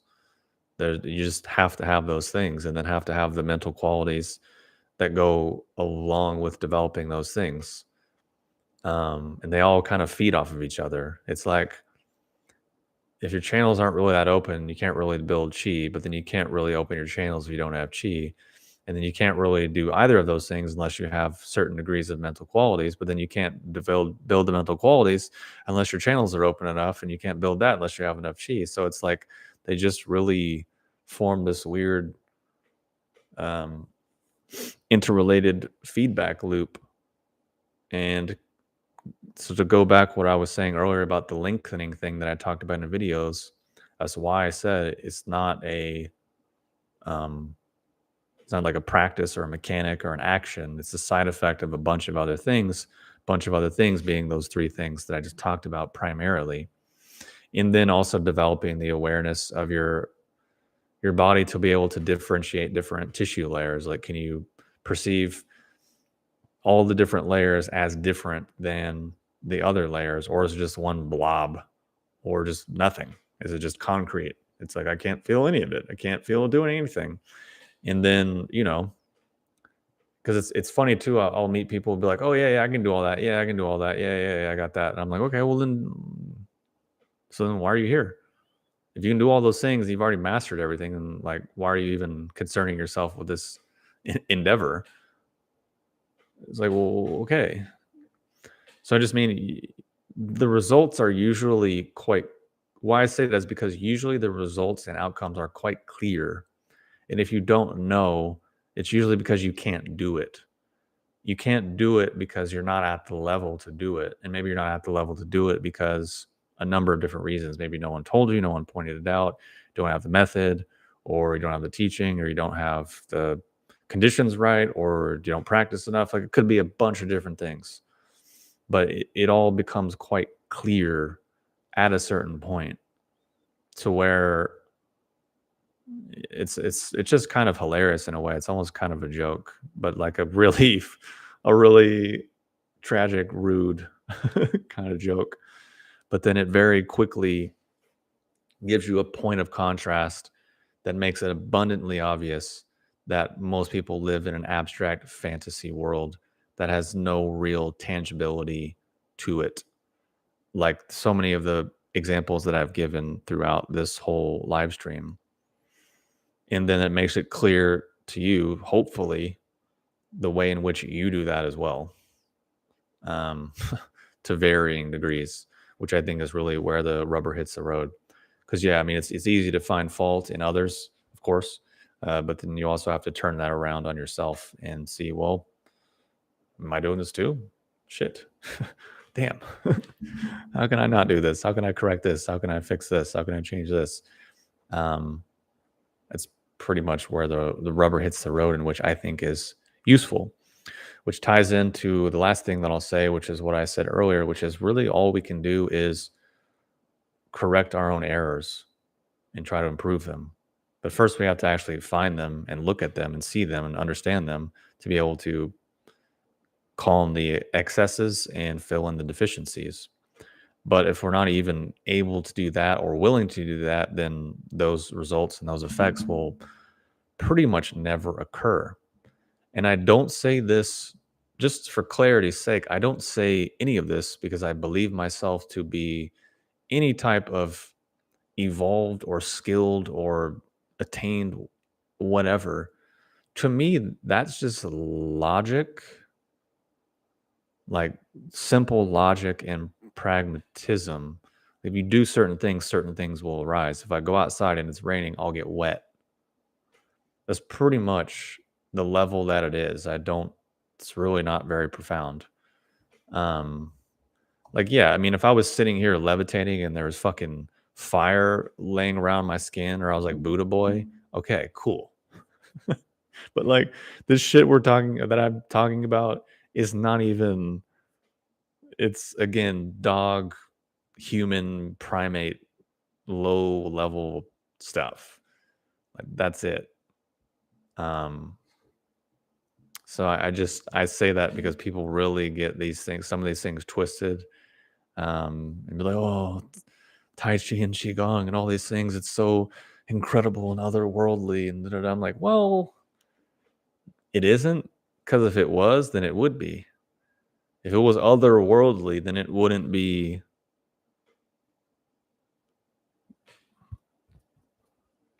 worldly. So it is what it is. Of course, it can bridge over to other things at higher levels, which I can't speak about. I've heard about, but that's not what it is for most of us. Most of us are just, yeah. trying to figure it out. So, anyways, hopefully this has been helpful and useful, helpful for me, to just try to talk about these concepts and these ideas from a lot of different angles. And hopefully it's been entertaining. And I appreciate everyone that tuned in and said hello. Jordan Levine and Splage and Jason Jones and Mirko. Uh, I'm trying to see who else was active. Fluid Expressions. Don't know who you are. So yeah, stoked to thanks for tuning in and showing up, and hopefully this stuff is entertaining or useful in some capacity. uh, I need to go eat some lunch and put some chi back in my system because I've just put it all out here in the video. So anyways, hopefully everyone is doing well, and hope you enjoy the rest of your day wherever you find yourself on the planet, and enjoy the live stream. And most importantly, I would say try to apply what I've been talking about to some capacity or degree, or that feels appropriate for you, because I know I'm gonna try to do that for myself. So yep, have a good one, and I'll talk to you soon.